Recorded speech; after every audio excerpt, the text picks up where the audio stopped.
രമ്യക്ക് പണ്ട് ഓർമ്മയുണ്ടോ 10ൽ പഠിക്കുമ്പോൾ നമുക്ക് ഈ സൈൻ തീറ്റ കോസ് തീറ്റ ആ വൃത്തിയിട്ട സാധനമൊക്കെ വേണം. അത് വേണം. ഫ്ലൈറ്റ് പറപ്പിക്കാൻ സൈൻ തീറ്റ നാവിഗേഷൻ ചെയ്യണമെങ്കിൽ ഈ സാധനം വേണം. ഇത്ര ഡിഗ്രിക്കുള്ളിൽ ടേൺ ആവണം, ഇത്ര ഫീറ്റിനുള്ളിൽ ലാൻഡ് ചെയ്യണം, ഈ ഓൾട്ടിറ്റ്യൂഡ് നമ്മൾ ഹോൾഡ് ചെയ്യണം, ഇത്ര ബാങ്ക് ആംഗിളുടെ അപ്പുറത്ത് പറ്റത്തില്ല. പൈലറ്റ് ആവുന്നതിന് മുമ്പ് നമ്മൾ തന്നെ ആലോചിക്കണം നമുക്ക് പറ്റിയതാണോ എന്ന്. കാരണം നമ്മൾ എപ്പോഴും പുറമോടി കാണരുത്. ക്യാപ്റ്റൻ്റെ ഡ്രസ്സ്, ക്യാപ്പ്, കോക്പിറ്റ്, അതിനകത്ത് ഒരുപാട് ബട്ടൺസ്. പക്ഷെ അതിൻ്റെ അപ്പുറമാണ് പൈലറ്റ് ആവാനുള്ള പ്രോസസ്സ് എന്ന് പറയുന്നത്. ഈ ഒരു പാഷൻ നമുക്കുണ്ടെങ്കിൽ ഡെഫിനറ്റ്ലി പൈലറ്റ് ആവാം. ഗൈഡൻസ് ഇല്ലാതെ പഠിക്കരുത്. കാരണം ഇത് തെറ്റായിട്ട് പഠിച്ചു വെച്ചാൽ ഇതിനെ അൺലേൺ ചെയ്യാൻ ഭയങ്കര പാടാണ്. ഗ്രൗണ്ട് ക്ലാസ്സിന് നമ്മുടെ നാട്ടിലെ പിള്ളേരും ഇൻസ്റ്റിറ്റ്യൂഷൻസും ഒരു എൻട്രൻസ് എക്സാം ആയിട്ടാണ് കാണുന്നത്. ഇതെങ്ങനെയെങ്കിലും ക്ലിയർ ചെയ്ത് കഴിഞ്ഞാൽ പറക്കാം. ഇതൊരു തെറ്റായ അപ്രോച്ചാണ്. 12ാം ക്ലാസ്സിലെ മാത്സ് ആൻഡ് ഫിസിക്സ് നമുക്ക് വേണ്ട.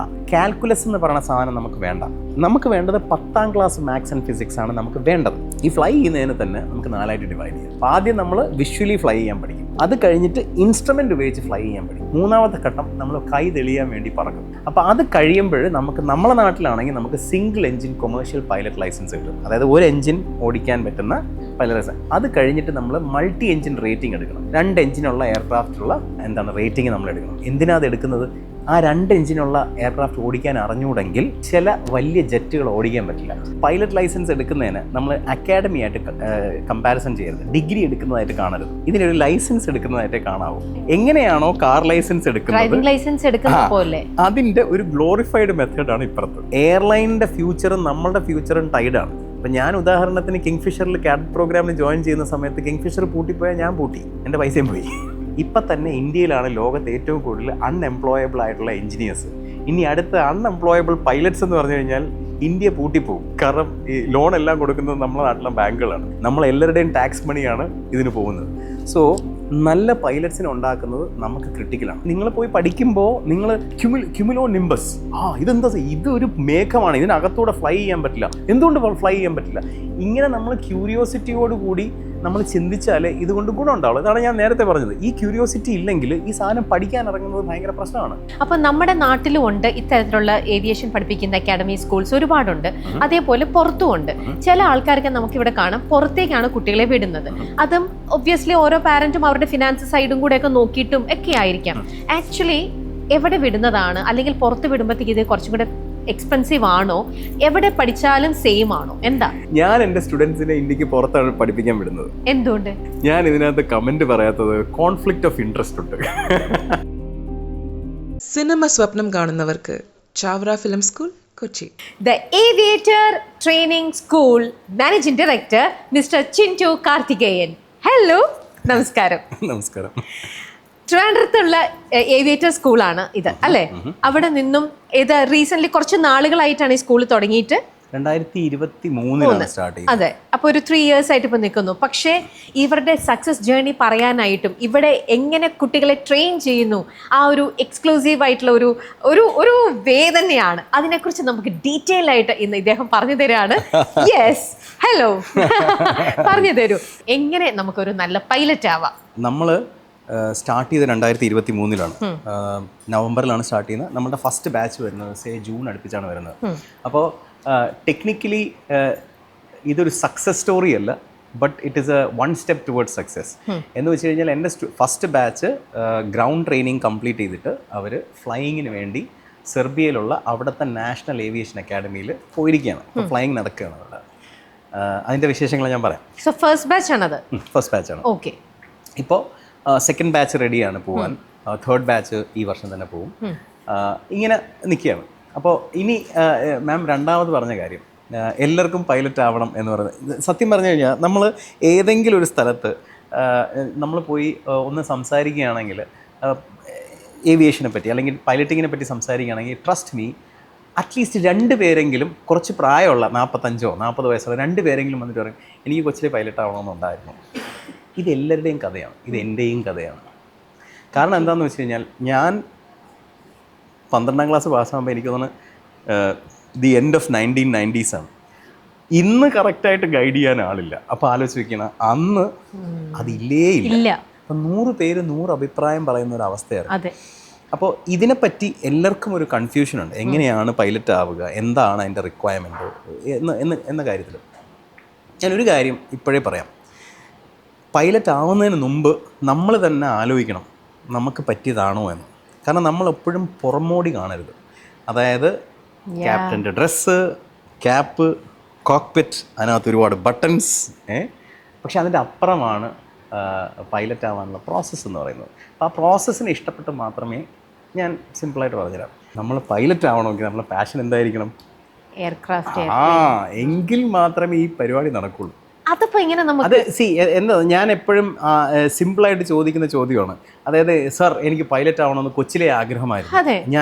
ഞാൻ സ്കൂളിൽ പഠിക്കുമ്പോഴേ ഞാൻ പൈലറ്റ് ആവണമെന്ന് ആഗ്രഹിച്ചു. Fair enough. ബോയിങ്, എയർബസ് ഇതല്ലാതെ ഒരു 4 മാനുഫാക്ചറേഴ്സിൻ്റെ പേര് പറഞ്ഞാണ് എയർക്രാഫ്റ്റ് ഉണ്ടാക്കുന്നത്. അല്ലെങ്കിൽ ഒരു 4 മോഡലിൻ്റെ പേര് പറയൂ. പറയാൻ പറ്റണ്ടേ? എങ്കിലല്ലേ പാഷൻ ഉണ്ടെന്ന് നമുക്ക് കൺവിൻസ് ചെയ്യാൻ പറ്റുള്ളൂ, ഇല്ലേ? ഇനി ഫെയർ എനഫ്, നമ്മൾ കുഞ്ഞായിരിക്കുമ്പോൾ നമുക്ക് ഇത്രയും ചിന്തിക്കാനുള്ള കേപ്പബിലിറ്റി ഇല്ല. ഓക്കെ, നമ്മൾ പതുക്കെ ആയിട്ട് അതിലോട്ട് വരിക. പക്ഷേ നമ്മൾ attraction should be towards technical thing. അപ്പം നമുക്ക് ഇഷ്ടമുള്ള കാര്യം, നമുക്കൊരു ഫുഡ് ഇഷ്ടമാണ്, നമ്മൾ തന്നെത്താനെ യൂട്യൂബിൽ കയറി ചെക്ക് ചെയ്യില്ലേ, ഇല്ലേ?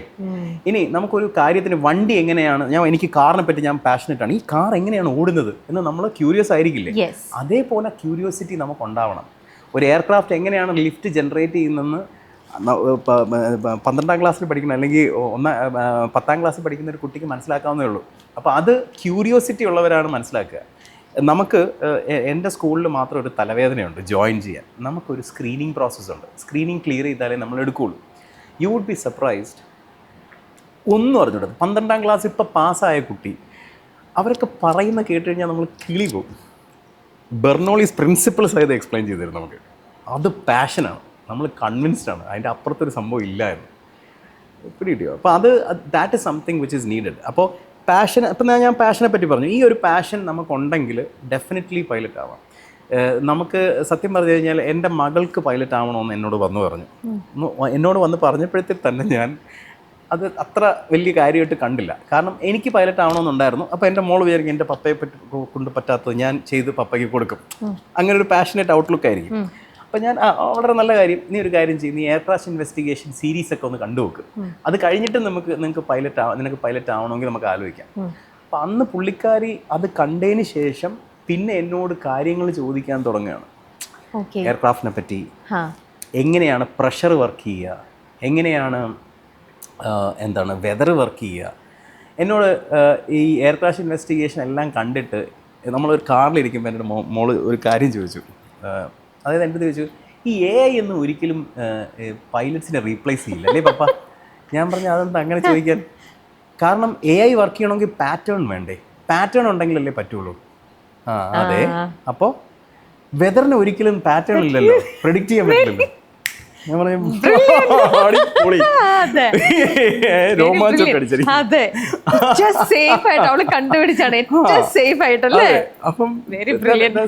So I decided that day that I'm going to do this. ആ സമയത്ത് എല്ലാ പേരൻസിനുള്ളതുപോലെ എനിക്കൊരു ചോദ്യം ഉണ്ടായി, ഈ സാധനം ചെയ്യാൻ എത്ര രൂപയാവും? അപ്പോൾ എനിക്ക് മനസ്സിലാക്കാൻ കഴിഞ്ഞത്, ഞാനിത് എല്ലായിടത്തും പറയുകയാണ്, പൈലറ്റ് ട്രെയിനിങ്ങിന് എപ്പോഴും നമ്മൾ ഒരു 60-നും 70-നും ഇടയ്ക്ക്, അതായത് CPL ട്രെയിനിങ്ങിന് വേണ്ടി മാത്രം നമ്മൾ കാൽക്കുലേറ്റ് ചെയ്യണം. CPL എന്ന് വെച്ചാൽ കൊമേഴ്ഷ്യൽ പൈലറ്റ് ലൈസൻസ്. ഓക്കെ, ഞാനത് സ്ട്രക്ചേർഡായിട്ട് പറഞ്ഞുതരാം. അതായത് പൈലറ്റ് എങ്ങനെ ആവാം എന്ന് ചോദിച്ചു കഴിഞ്ഞാൽ സിമ്പിളായിട്ട് പറയുക എന്ന് പറഞ്ഞാൽ അതിനകത്തൊരു 5 സ്റ്റേജസ് ഉണ്ട്. ഓക്കെ, സ്റ്റേജ് നമ്പർ 1, നമ്മൾ ഈ പൈലറ്റ് ലൈസൻസ് എടുക്കുന്നതിന് നമ്മൾ അക്കാഡമിയായിട്ട് കമ്പാരിസൺ ചെയ്യരുത്, ഡിഗ്രി എടുക്കുന്നതായിട്ട് കാണരുത്, ഇതിനൊരു ലൈസൻസ് എടുക്കുന്നതായിട്ടേ കാണാവൂ. ഓക്കെ, എങ്ങനെയാണോ കാർ ലൈസൻസ് എടുക്കുന്നത് അതിൻ്റെ ഒരു ഗ്ലോറിഫൈഡ് മെത്തേഡാണ് ഇപ്പുറത്ത്. ഞാൻ സിമ്പിളായിട്ട് പറഞ്ഞുതരാം. അപ്പോൾ നമ്മൾ ലൈസൻസ് എടുക്കാൻ എന്താ ചെയ്യുക, നമ്മൾ ആദ്യം RTO അതോറിറ്റീസിനെ അറിയിക്കും എനിക്ക് ലൈസൻസ് വേണം. അപ്പോൾ നമ്മൾ ആപ്ലിക്കേഷൻ കൊടുക്കും അല്ലേ? അതേപോലെ സിവിൽ ഏവിയേഷൻ നോക്കുന്ന ആരാണ്? DGCA. അപ്പോൾ നമ്മൾ DGCA അറിയിക്കുകയാണ് എനിക്ക് പൈലറ്റ് ആവണം. എങ്ങനെ അറിയിക്കുക? ഒരു കമ്പ്യൂട്ടർ നമ്പറിന് നമ്മൾ അപ്ലൈ ചെയ്യും. അങ്ങനെയാണ് നമ്മൾ അറിയിക്കുക. കമ്പ്യൂട്ടർ നമ്പർ എന്ന് പറഞ്ഞാൽ DGCAയും നമ്മളും കണക്ട് ചെയ്യുന്ന ഒരു ഡിജിറ്റൽ നമ്പറാണ്. ഇതിനകത്തായിരിക്കും നമ്മളെ മെഡിക്കൽ ഡീറ്റെയിൽസ്, നമ്മളുടെ പേഴ്സണൽ ഐഡൻറ്റിഫിക്കേഷൻ ഡീറ്റെയിൽസ്, ഏത് പരീക്ഷകളാണ് നമ്മൾ പാസ്സായി, all of that will be there in this computer number. നമ്മൾ ആദ്യം ആ കമ്പ്യൂട്ടർ നമ്പർ എടുക്കുകയാണ്. ഈ കമ്പ്യൂട്ടർ നമ്പർ എടുത്തു കഴിഞ്ഞാൽ പിന്നെ നമ്മൾ ചെയ്യേണ്ടത്, നമ്മൾ മെഡിക്കൽ ഫിറ്റ്നസ് കറക്റ്റ് ചെയ്യണം. അതിന് ക്ലാസ് 2 ക്ലാസ് 1 മെഡിക്കൽ പാസ്സാവണം. അതായത് ഇന്ത്യയിൽ CPL എടുക്കണമെങ്കിൽ മിനിമം ഏജ് എന്ന് പറയുന്നത് 18 വയസ്സാണ്. ഓക്കെ, മിനിമം ക്വാളിഫിക്കേഷൻ എന്ന് പറഞ്ഞു കഴിഞ്ഞാൽ 12ാം class with maths and physics ആണ്. ഇനി മിനിമം മെഡിക്കൽ ഫിറ്റ്നസ് എന്ന് പറഞ്ഞു കഴിഞ്ഞാൽ മാം നേരത്തെ വെച്ചില്ലേ ഇത്ര പൊക്കം. ഓക്കെ, ക്ലാസ് 2 എന്ന് പറയുന്നൊരു മെഡിക്കൽ ടെസ്റ്റ് ഉണ്ട്, അത് ക്ലിയർ ചെയ്യണം. പിന്നെ CPL എടുക്കുന്ന സമയത്ത്, കൊമേഴ്ഷ്യൽ പൈലറ്റ് ലൈസൻസ് എടുക്കുന്ന സമയത്ത് ക്ലാസ് 1 മെഡിക്കൽ നമ്മൾ ക്ലിയർ ചെയ്യണം. എന്താണ് ക്ലാസ് 2? ജനറൽ ടെസ്റ്റാണ്. നമ്മളുടെ urine routine, blood routine, abdominal scan, ECG, പിന്നെ നമ്മളുടെ കേൾവിശക്തി, നമ്മളുടെ കാഴ്ചശക്തി, ഇതൊക്കെ മെഷർ ചെയ്യുന്ന ഒരു പാരാമീറ്ററാണ്. ഇത് അത്ര ടഫല്ല, you can still clear it. ഇതിൻ്റെ അടുത്ത ലെവലാണ് ക്ലാസ് 1 എന്ന് പറയുന്നത്. അത് നമ്മൾ CPL എടുക്കുന്നതിന് തൊട്ട് മുമ്പാണ് നമ്മൾ എടുക്കേണ്ടത്. ഓക്കെ, അപ്പം നമുക്ക് ഈ ക്വാളിറ്റീസ് ഉണ്ട് എങ്കിൽ നമുക്ക് കമ്പ്യൂട്ടർ നമ്പറിന് അപ്ലൈ ചെയ്യാം. ഇനി നമുക്ക് കമ്പ്യൂട്ടർ നമ്പർ കിട്ടിക്കഴിഞ്ഞാൽ നമ്മൾ മെഡിക്കൽ ക്ലിയർ ചെയ്ത് കഴിഞ്ഞാൽ നമുക്ക് ട്രെയിനിങ് സ്റ്റാർട്ട് ചെയ്യാം. ട്രെയിനിങ് എന്ന് പറയുന്നതിന് നമുക്ക് 2ആയിട്ട് ഡിവൈഡ് ചെയ്യാം. ഓക്കെ, ഗ്രൗണ്ട് ട്രെയിനിങ്ങും ഉണ്ട്, പിന്നെ ഫ്ലൈയിങ്ങും ഉണ്ട്, പ്രാക്ടിക്കൽ. അപ്പോൾ ഇതിനകത്ത് DGCA പറയുന്നില്ല ഇന്ന സ്കൂളിൽ പോയി നിങ്ങൾ പഠിക്കൂ എന്ന് പറയുന്നില്ല. ഓക്കെ, നമ്മൾ ഡ്രൈവിംഗ് ടെസ്റ്റ് എന്താണ്, നമുക്ക് ഇഷ്ടമുള്ളൊരു ഡ്രൈവിംഗ് സ്കൂളിൽ പോകുന്നു, അവർ നമ്മൾ പഠിപ്പിച്ചു തരുന്നു.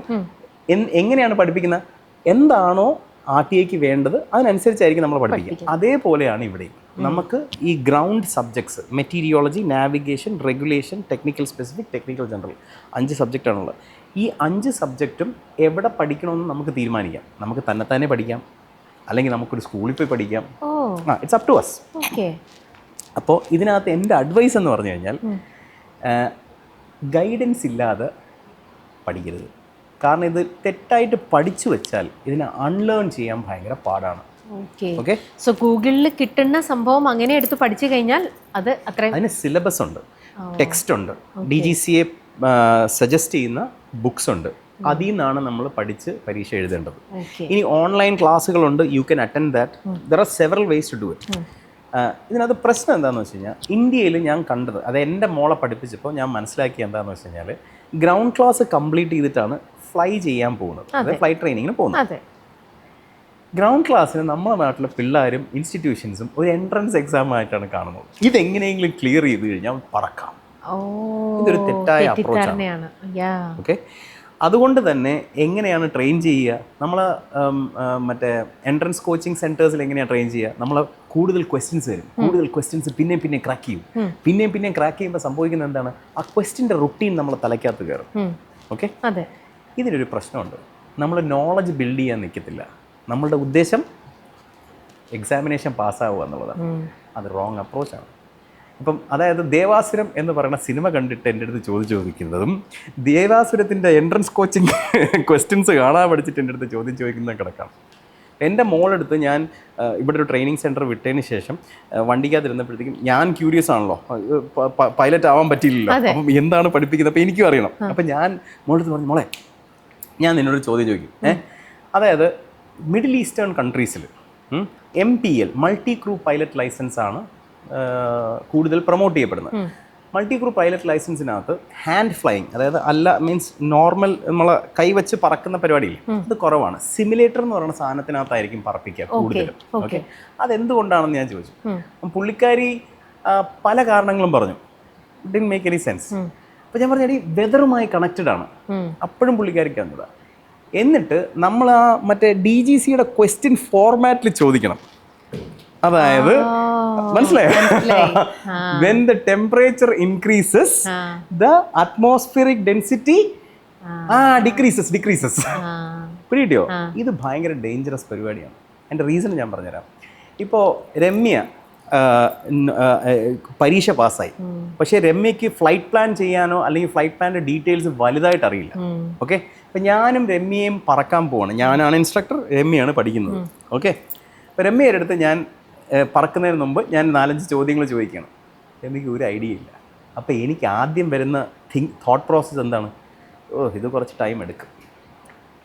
ഓക്കെ, എനിക്ക് കോൺഫിഡൻസ് പോയി രമ്യയിൽ. അപ്പോൾ രമ്യയെ ഒറ്റയ്ക്ക് പറത്താൻ ഞാൻ കൂടുതൽ സമയം എടുക്കും. അപ്പം എന്ത് പറ്റും, രമ്യ കൂടുതൽ പൈസ കൊടുത്തായിരിക്കും പഠിക്കുക. ഇത് ഭയങ്കര ക്രിട്ടിക്കൽ പ്രശ്നമാണ്. So you should approach this as knowledge building process. Not an entrance. എന്താണ് കുറേ ക്വസ്റ്റ്യൻസ് ക്രാക്ക് ചെയ്ത് മഗപ്പ് ചെയ്യുന്നതിനെക്കാട്ടിലും അണ്ടർസ്റ്റാൻഡ് ഈച്ച് ആൻഡ് എവറിത്തിങ് അല്ലേ? Correct. This is not a dragon you have to slay before you fly. No, it is something you build on. അതായത് 0 അവർ തൊട്ട് നിങ്ങളെ attitude ഇവിടെ build ആവുകയാണ്. നിങ്ങൾ ഈ ക്വസ്റ്റ്യൻസിനെ ഈ സബ്ജക്റ്റിനെ നിങ്ങൾ ക്യൂരിയോസിറ്റിയോട് കൂടി കാണും.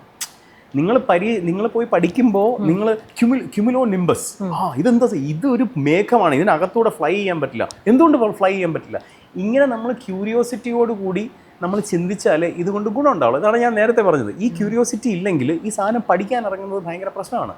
കാരണം ഇവർ ഇറിറ്റേറ്റഡ് ആവും, ഫ്രസ്ട്രേറ്റഡ് ആവും. ഇവരുടെ കൂടെ പഠിക്കുന്നവരെല്ലാം ഡിഗ്രിക്കോ അല്ലെങ്കിൽ എന്തെങ്കിലും കാര്യത്തിന് പോയിരിക്കും. അവർ ദിവസവും പഠിക്കത്തൊന്നുമില്ല, അവർ കറങ്ങി നടക്കും. അളയാ നീ എന്തോന്ന് പരിപാടി, എടാ നാളെ ടെസ്റ്റ് ഉണ്ടോ, എടേ ഇതിൻ്റെ അവസ്ഥ, മനസ്സിലായോ?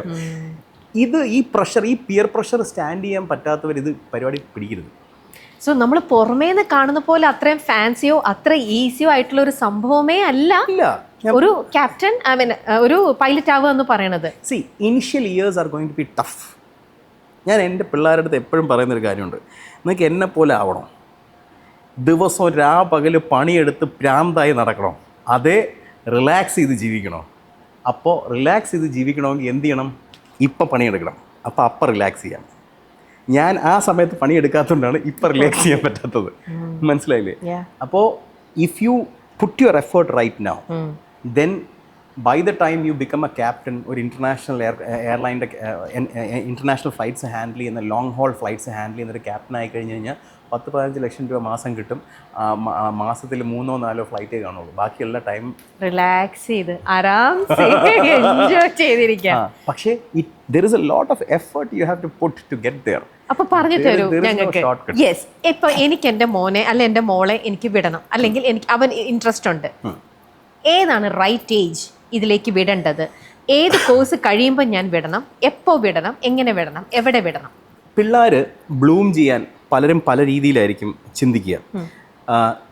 12ാം class is the best time. 12ാം class കഴിഞ്ഞിട്ട് സ്റ്റാർട്ട് ചെയ്യുന്നതാണ് ബെസ്റ്റ്. പക്ഷേ ശ്രദ്ധിക്കുക, ചില പിള്ളേർ മെൻ്റലി റെഡി ആയിരിക്കില്ല. അവർക്ക് അപ്പോഴും ഒന്ന് കളിക്കണമെന്നും അല്ലെങ്കിൽ അവർ മനസ്സ് ഇരുത്തം വന്നിട്ടുണ്ടാവില്ല. അങ്ങനെയുള്ളവർ ഡിഗ്രി കഴിഞ്ഞിട്ട് ട്രൈ ചെയ്യുന്നതാണ് നല്ലത്. അതിൻ്റെ റീസൺ ഞാൻ പറഞ്ഞുതരാം. നമുക്ക് 12ാം ക്ലാസ് കഴിഞ്ഞിട്ട് പെട്ടെന്ന് സ്റ്റാർട്ട് ചെയ്തുള്ള അഡ്വാൻറ്റേജ് എന്ന് പറഞ്ഞു കഴിഞ്ഞാൽ, എയർലൈൻ എപ്പോഴും യങ്ങസ്റ്റ്, കുറച്ചും കൂടെ പ്രായം കുറഞ്ഞവരിലാണ് ഇൻവെസ്റ്റ് ചെയ്യാൻ താല്പര്യം കൂടുതൽ കാണിക്കുക. കാരണം എന്താണ്? അവരെ കുറേ നാളത്തേക്ക് ബ്ലോക്ക് ചെയ്ത് അവിടെ ഇരിക്കാം. If I'm investing in somebody who is hardly 23-24 years, then I know that അവർ കുറേ നാൾ എൻ്റെ കൂടെ ഉണ്ടാവും. കാരണം ഞാൻ അവരിൽ ഇൻവെസ്റ്റ് ചെയ്യണം, അവരെ പല രീതിയിൽ ട്രെയിൻ ചെയ്യിപ്പിക്കുകയാണ്. ഓക്കെ, പിന്നെ മാത്രമല്ല യങ്ങറായിട്ട് നമ്മൾ സ്റ്റാർട്ട് ചെയ്യണമെങ്കിൽ നമ്മളെ മോട്ടോർ സ്കിൽസ് ബെറ്റർ ആയിരിക്കും, നമ്മളെ ഹാൻഡ് ഐ കോർഡിനേഷൻ ഇതൊക്കെ ബെറ്റർ ആയിരിക്കും. പിന്നെ വേറൊരു കാര്യം എന്താണെന്ന് വെച്ച് കഴിഞ്ഞാൽ, നമ്മളുടെ ലൈസൻസിൻ്റെ validity is only up to the time your medical is valid. Medical valid ആണെങ്കിൽ മാത്രമേ ഈ സാധനം പറപ്പിക്കാൻ പറ്റുള്ളൂ. അപ്പോൾ നമ്മൾ 40 വയസ്സ് കഴിഞ്ഞാൽ നമുക്ക് ലൈഫ് സ്റ്റൈൽ ഡിസീസസ് ഒക്കെ വരാനുള്ള ചാൻസ് ഉണ്ട്. അപ്പം മാക്സിമം ഏർലിയർ സ്റ്റാർട്ട് ചെയ്താൽ മാക്സിമം നമുക്ക് പറക്കാം. ഇതാണ് ഒരു ഫാക്ട്, മെയിൻ ഫാക്ട്. യെസ്. പക്ഷേ എന്ന് വിചാരിച്ച ഒരാളെ ഫോഴ്സ് ചെയ്യരുത്. സ്റ്റുഡൻസ് പ്രിപ്പയർഡ് ആവണം അതിന്. അതുകൊണ്ടാണ് നമുക്ക് സ്ക്രീനിങ് ഉള്ളത്. ഓക്കെ, ഇനി സോ 12ാം ക്ലാസ് കഴിഞ്ഞും നിങ്ങൾക്ക് പോവാം, നിങ്ങൾക്ക് ഡിഗ്രി കഴിഞ്ഞിട്ടും പോവാം. It is up to you. അതിനിടയിൽ ഒന്ന് ചോദിച്ചോട്ടെ, ഈ 12th വരെയും ഫിസിക്സിൽ അല്ലെങ്കിൽ ആ ഒരു സ്ട്രീമിൽ ഇത്തിരി എക്സ്പേർട്ട് ആയിട്ടുള്ള കുട്ടികൾക്ക് മാത്രമേ ഇതിലേക്ക് എത്താൻ പറ്റുള്ളൂ, അതോ ഫിസിക്സിൽ വളരെ ലോ ആയിട്ടുള്ളൊരു കുട്ടിക്ക് ഇത് പറ്റുമോ? ഞാനത് പറഞ്ഞുതരാം കേട്ടോ. അതായത് 12ാം ക്ലാസ്സിലെ മാത്സ് ആൻഡ് ഫിസിക്സ് നമുക്ക് വേണ്ട. കാൽക്കുലസ് എന്ന് പറയുന്ന സാധനം നമുക്ക് വേണ്ട. ആ ബേസും വേണ്ട. ബേസ് വേണം. ഓക്കെ, നമുക്ക് വേണ്ടത് 10ാം ക്ലാസ് മാത്സ് ആൻഡ് ഫിസിക്സ് ആണ് നമുക്ക് വേണ്ടത്. ഓക്കെ, പക്ഷേ insistence is that 12th maths and physics വേണം എന്ന് പറയുന്ന ലോ ആണ്. പക്ഷെ നമ്മൾ യൂസ് ചെയ്യുന്നത് 10ാം ക്ലാസ്സിലെ മാത്സ് ആൻഡ് ഫിസിക്സ് ആണ്. രമ്യക്ക് പണ്ട് ഓർമ്മയുണ്ടോ, 10ൽ പഠിക്കുമ്പോൾ നമുക്ക് സൈൻ തീറ്റ, കോസ് തീറ്റ, ആ വൃത്തിയിട്ട സാധനമൊക്കെ വേണം. അത് വേണം. ഫ്ലൈറ്റ് പറപ്പിക്കാൻ സൈൻ തീറ്റ, നാവിഗേഷൻ ചെയ്യണമെങ്കിൽ ഈ സാധനം വേണം. ഇത് ആരോ പറഞ്ഞു കേട്ടിട്ടുണ്ട്, ഇതൊക്കെ എന്തിനാ പഠിക്കുന്നത്?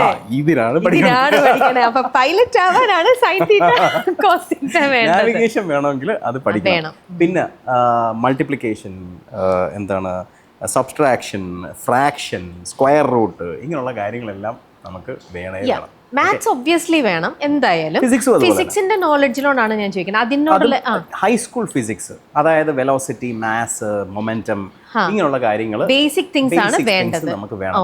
അല്ലെങ്കിൽ റിലേറ്റ് ചെയ്യാൻ ഭയങ്കര പാടായിരിക്കും. നമ്മളുടെ സ്കൂളിൽ സെപ്പറേറ്റ് ആയിട്ട് മാത്സ് ആൻഡ് ഫിസിക്സ് എടുത്തു കൊടുക്കും അവർക്ക്. അത് മാൻഡേറ്ററി ആണ്, മാൻഡേറ്ററി റിക്വയർമെന്റ് ആണ്. Okay, clear. ഓക്കെ, അപ്പം അതിൽ എക്സ്പേർട്ട് ആയിട്ടുള്ള കുട്ടികൾക്ക് ഇതിലേക്ക് വരാം. മാത്സ് ആൻഡ് ഫിസിക്സ് ഇഷ്ടമാണെങ്കിൽ ഇറ്റ് വിൽ റിയലി ഹെൽപ്പ്. ഇനി അത് അത്ര എക്സ്പേർട്ട് അല്ലെങ്കിലും ഇറ്റ്സ് ഫൈൻ. അവർ കാച്ചപ്പ് ചെയ്യാൻ, അതായത് പഠിക്കാൻ വില്ലുണ്ടായിരുന്നാൽ മതി. then we can help them. പഠിക്കാൻ വില്ലില്ലെങ്കിൽ നമ്മൾ എന്ത് ചെയ്താലും പാടാണ്. പിന്നെ പേരൻസിൻ്റെ ഇൻവോൾവ്മെൻ്റ് ഉള്ള പിള്ളേരില്ലേ, എന്ത് കാര്യത്തിനും പേരൻസ് ഇൻവോൾവ് ആവുന്ന, അവർ കുറച്ച് കഴിഞ്ഞിട്ട് ഇത് ട്രൈ ചെയ്യുന്നതാണ് നല്ലത്. അതായത് ഡിഗ്രി കഴിഞ്ഞിട്ട് ട്രൈ ചെയ്യുന്നതാണ് നല്ലത്. എന്ന് വെച്ചാൽ അവർ മെച്ചുവേർഡായി ചിന്തിച്ച് തുടങ്ങിയാൽ മാത്രമേ അത് നടക്കുള്ളൂ. അയ്യോ സാർ, എൻ്റെ മോന് ഇന്നൊന്ന് വീട്ടിൽ വന്നോട്ടെ എന്ന് പറയുന്ന ഒരു പരിപാടി ഉണ്ടെങ്കിൽ they should try it. It should come from within. Exactly. മകൻ പറയണം, അച്ഛാ എനിക്ക് വരാൻ പറ്റില്ല, എനിക്കിത് കഴിയാനുണ്ട്. അപ്പൊ എൻ്റെ പ്രയോറിറ്റി എനിക്ക് ഫിക്സ് ചെയ്യാൻ അറിഞ്ഞുണ്ടെങ്കിൽ you are not ready. You should take your time. Okay, so that's the main thing. കുട്ടി റെഡി ആയിരിക്കണം. ഓക്കെ. ഇന്ന് പണ്ട് നമ്മൾ എപ്പോഴും കാണുമ്പോൾ പൈലറ്റ്സ് കൂടുതലും ബോയ്സ് തന്നെയാണ് അല്ലേ? പക്ഷെ അതിനകത്ത് നിൽക്ക് ഇപ്പോൾ മാറ്റങ്ങൾ വന്നു തുടങ്ങി. ഒരുപാട് ഗേൾസും ഇൻട്രസ്റ്റ് കാണിച്ചു തുടങ്ങി, വന്നു തുടങ്ങി. നോക്കിക്കഴിഞ്ഞാൽ സേഫ്റ്റി, സെക്യൂരിറ്റി അല്ലെങ്കിൽ ഇതെല്ലാം നോക്കിക്കഴിഞ്ഞാലും ഇത് സജസ്റ്റ് ചെയ്യാം, നിങ്ങൾ അഡ്വൈസ് ചെയ്യുമോ? ഇപ്പം സ്വന്തം മോളെയും വിടുന്നുണ്ട്, അതുകൊണ്ട് തന്നെ ചോദിച്ചതാ. ഇനി നമ്മുടെ സൊസൈറ്റിയിൽ ബാക്കിയുള്ള ഗേൾസിനാണെങ്കിലും എത്രത്തോളം സേഫ്റ്റിയാണ് അല്ലെങ്കിൽ അഡ്വൈസബിൾ ആണോ?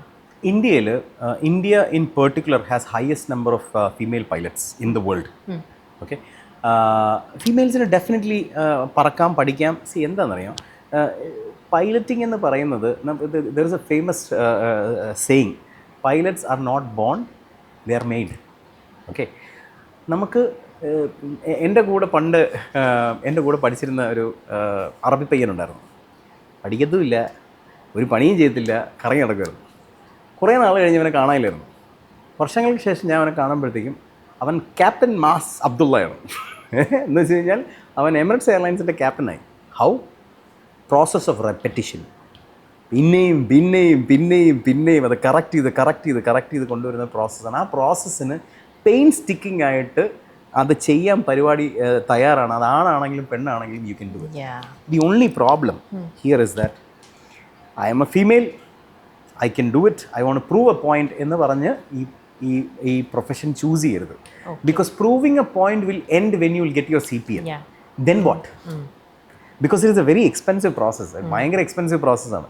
അപ്പം ഞാൻ പ്രൂവ് ചെയ്തു, ഞാൻ പൈലറ്റായി, ഞാൻ പൈലറ്റായി. ഇനി എന്ത്? കാരണം ഇനി you are going to spend your life in a ചെറിയ ഒരു ക്യാബിൻ, അറിഞ്ഞൂടാത്ത ഒരാളുമായിട്ട് 24 മണിക്കൂർ ഇതിനകത്താണ്. നമ്മൾ പല സാക്രിഫൈസസും നടത്തേണ്ടി വരും. നമുക്ക് പെട്ടെന്ന് കയറി ഒരു യാത്രയ്ക്ക് കമ്മിറ്റ് ചെയ്യാൻ പറ്റില്ല, കാരണം നമുക്ക് ഫ്ലൈറ്റ് ഉണ്ടായിരിക്കും. നമ്മൾ പല രീതിയിലും നമ്മളെ സ്പൗസുമായിട്ട് കോംപ്രമൈസ് ചെയ്യേണ്ടി വരും. നമ്മൾ പല കാര്യങ്ങളും നമുക്ക് റെസ്ട്രിക്ഷൻസ് ഉണ്ടായിരിക്കും. നമ്മൾ എപ്പോഴും പഠിച്ചുകൊണ്ടിരിക്കണം. അതായത് ഞാനിപ്പോൾ കഴിഞ്ഞ ഇൻ്റർവ്യൂവിൽ പറഞ്ഞായിരുന്നു, അതായത് ബോയിങ് 4 പ്ലഗും 2 ബൾബും വെച്ച് ഫിറ്റ് ചെയ്യണമെങ്കിൽ നമ്മൾ വിളിച്ചിടേ അത് വന്ന് പഠി. എവറി ഇയർ ഉണ്ടല്ലേ ഇതിന്റെ ടെസ്റ്റോ എവറി ടൈം. അതായത് if there is a correction in any of the process you have to come and learn. പിന്നെ ചെക്ക് ഉണ്ടാവും, കൂടെ ചെക്ക് ഉണ്ടാവും നമുക്ക്. ഇങ്ങനെ ഇത് കണ്ടിന്യൂസ് പ്രോസസ്സാണ്. അപ്പോൾ to answer your question, yes, those who are willing, ഇതൊക്കെയാണ് ഇതിന്റെ പ്രാക്ടിക്കൽ സൈഡ്. അതൊക്കെ ഓക്കെ ആണെങ്കിൽ yes, you are also welcome. അപ്പോൾ ഒരു കുട്ടി 12ാം ക്ലാസ് പാസ്സായി, അവർക്ക് ഗ്രൗണ്ട് ക്ലാസ് കംപ്ലീറ്റ് ചെയ്ത് കഴിഞ്ഞാൽ പിന്നെ ഈ പറയുന്ന meteorology, navigation, regulation, technical, specific technical general, ഈ 5 സബ്ജക്റ്റും പാസ്സായി RTR എന്ന് പറയുന്നൊരു സംഭവമുണ്ട്. അതായത് വയർലെസ് ഉപയോഗിക്കാനായിട്ട് നമ്മുടെ നാട്ടിലൊരു ലൈസൻസ് ഉണ്ട്. കോമൺവെൽത്ത് കൺട്രീസിലെല്ലാം ഉണ്ട്. RTR ലൈസൻസ് എടുക്കണം. അത് കഴിഞ്ഞാൽ നമ്മൾ ഫ്ലൈ ചെയ്യാൻ പോവുകയാണ്. ഈ ഫ്ലൈ ചെയ്യുന്നതിന് തന്നെ നമുക്ക് 4ആയിട്ട് ഡിവൈഡ് ചെയ്യാം. ഒന്ന്, നമ്മൾ വിഷ്വലി ഫ്ലൈ ചെയ്യണം പറയും. വിഷ്വലി ഫ്ലൈ ചെയ്യുക എന്ന് പറഞ്ഞാൽ നമ്മൾ കാർ ഓടിക്കില്ലേ, അതേപോലെ നമ്മൾ വഴി കാണുന്നുണ്ട്, നമ്മൾ വഴി നോക്കുന്നു, നേരെ പോകുന്നു, റൈറ്റ് കാണുന്നു, റൈറ്റ് എടുക്കുന്നു. ഇതാണ് നമ്മൾ VFR അല്ലെങ്കിൽ വിഷ്വലി ഫ്ലൈ ചെയ്യുന്നതെന്ന് പറയും. ഇനി നമ്മൾ പറന്ന് പൊങ്ങി, നമ്മളുടെ കയ്യിലൊരു മാപ്പ് ഉണ്ടാവും. മാപ്പിനകത്ത് കാണുന്ന വേ പോയിൻറ്റ്സ് നമ്മളെ താഴെ അനലൈസ് ചെയ്തിട്ട്, ഇപ്പോൾ ട്രിവാൻഡ്രത്ത് നിന്ന് പറക്കുകയാണെങ്കിൽ താഴെ നമ്മൾ ലുലു എന്ന് പറയുന്നതായിരിക്കും ഒരു വേ പോയിന്റ്. നമ്മൾ ലുലു കണ്ടു, അവിടുന്ന് 30 ഡിഗ്രീസ് ടേൺ ചെയ്യാൻ പറയും, നമ്മൾ ടേൺ ചെയ്യുന്നു. Okay, simple. പക്ഷേ ഒരുപാട് പൊക്കത്തിലാണെങ്കിൽ ഈ ലൂലു കാണാൻ പറ്റും. ഇരുട്ടാണെങ്കിൽ കാണാൻ പറ്റും, വെതറിനകത്താണെങ്കിൽ കാണാൻ പറ്റും ഇല്ല. അപ്പം എന്ത് വേണം, നമുക്ക് ഇൻസ്ട്രുമെന്റ് റേറ്റിംഗ് വേണം. അതായത് ഇൻസ്ട്രുമെന്റ്സ് ഉപയോഗിച്ച് ഫ്ലൈ ചെയ്യാൻ പഠിക്കണം. അപ്പം ആദ്യം നമ്മൾ വിഷ്വലി ഫ്ലൈ ചെയ്യാൻ പഠിക്കും. അത് കഴിഞ്ഞിട്ട് ഇൻസ്ട്രുമെന്റ് ഉപയോഗിച്ച് ഫ്ലൈ ചെയ്യാൻ പഠിക്കും. ഇൻസ്ട്രുമെന്റ് ഉപയോഗിച്ച് ഫ്ലൈ ചെയ്യുക എന്ന് പറഞ്ഞു കഴിഞ്ഞാൽ അത് മാത്രമേ നോക്കാവൂ. അതെങ്ങനെ നോക്കും, നമുക്കിങ്ങനെ അങ്ങോട്ട് നോക്കിക്കൂടെ? നമ്മളെ പഠിപ്പിക്കുമ്പോൾ നമുക്ക് ഗൂഗിൾ അല്ലെങ്കിൽ ഒരു ഹുഡി എന്ന് പറയുന്ന സാധനം വെച്ചിരും. ഇങ്ങനെ ഇവിടം വരെ ഇത്രേ കാണാൻ പറ്റുള്ളൂ, അപ്പുറത്തൊന്നും കാണാൻ പറ്റില്ല. അങ്ങനെ ഈ ഇൻസ്ട്രുമെന്റ്സ് നമ്മളെ ഫ്രണ്ടിൽ ഇരിക്കുന്ന 6 പാക്ക് എന്നൊക്കെ പറയും, വയറല്ല, മറ്റേ എന്താണ് artificial horizon, vertical speed indicators, altitude, ഇങ്ങനെയുള്ള ആൾട്ടിമീറ്റർ, ഇങ്ങനെയുള്ള സാധനങ്ങളിൽ നോക്കി നമ്മൾ ഫ്ലൈ ചെയ്ത് പൊങ്ങി നമ്മൾ എവിടെയാണെന്ന് ഓറിയൻറ്റേറ്റ് ചെയ്ത് നമ്മൾ തിരിച്ചു വന്ന് ലാൻഡ് ചെയ്യണം. അതിനാണ് ഇൻസ്ട്രുമെന്റ് റേറ്റിംഗ് എടുക്കുക എന്ന് പറയുന്നത്. അതാണ് രണ്ടാമത്തെ ഘട്ടം. മൂന്നാമത്തെ ഘട്ടം നമ്മൾ കൈ തെളിയാൻ വേണ്ടി പറക്കും. നമ്മൾ ലോങ് ഡിസ്റ്റൻസസ് പറക്കും. ഓക്കെ, ഇന്ത്യക്കകത്ത് തന്നെ, മീൻസ് ഷോർട്ട് ഏരിയയിലായിരിക്കും.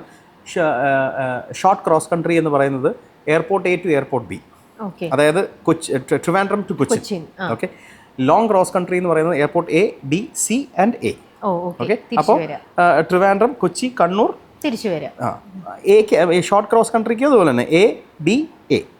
ഓക്കെ, ഇതാണ് നമ്മൾ ടൈം ബിൽഡ് ചെയ്യുന്നത്. അപ്പോൾ നമ്മൾ കൈ തെളിഞ്ഞു. ഇനി നമ്മൾ കൊമേഴ്ഷ്യൽ റേറ്റിങ്ങിന് വേണ്ടി പറക്കും. എന്ന് വെച്ച് കഴിഞ്ഞാൽ നമ്മൾ ആദ്യം പഠിച്ച മാനുവേഴ്സ് തന്നെയായിരിക്കും നമ്മൾ ഇതിനകത്ത് പഠിക്കുക. പക്ഷേ ഇതിനകത്ത് കുറച്ചും കൂടെ സ്ട്രിക്റ്റ് ആവും. എന്ന് വെച്ച് കഴിഞ്ഞാൽ ഇത്ര ഡിഗ്രിക്കുള്ളിൽ ടേൺ ആവണം, ഇത്ര ഫീറ്റിനുള്ളിൽ ലാൻഡ് ചെയ്യണം, ഇത്ര ഓൾട്ടിറ്റ്യൂഡ്, ഈ ഓൾട്ടിറ്റ്യൂഡ് നമ്മൾ ഹോൾഡ് ചെയ്യണം, ഇത്ര ബാങ്ക് ആംഗിളിൻ്റെ അപ്പുറത്ത് പറ്റത്തില്ല. ഓക്കെ, ശ്രദ്ധിച്ചിട്ടുണ്ടോ? എയർക്രാഫ്റ്റ് നമ്മൾ ഒരു കൊമേഴ്ഷ്യൽ എയർക്രാഫ്റ്റിൽ ഇരിക്കുമ്പോഴത്തേക്കും ഇങ്ങനെയൊന്നും പോവില്ലല്ലോ, ഇല്ലേ? അത് കൊമേഴ്ഷ്യൽ റേറ്റിംഗിൽ നമ്മൾ പഠിപ്പിക്കുന്നുണ്ടാണ്. ആ ബാങ്ക് ആംഗിൾ അത്രയും അതിൻ്റെ അപ്പുറത്തോട്ട് നമ്മൾ പോകാൻ പാടില്ല. പിടിയോ?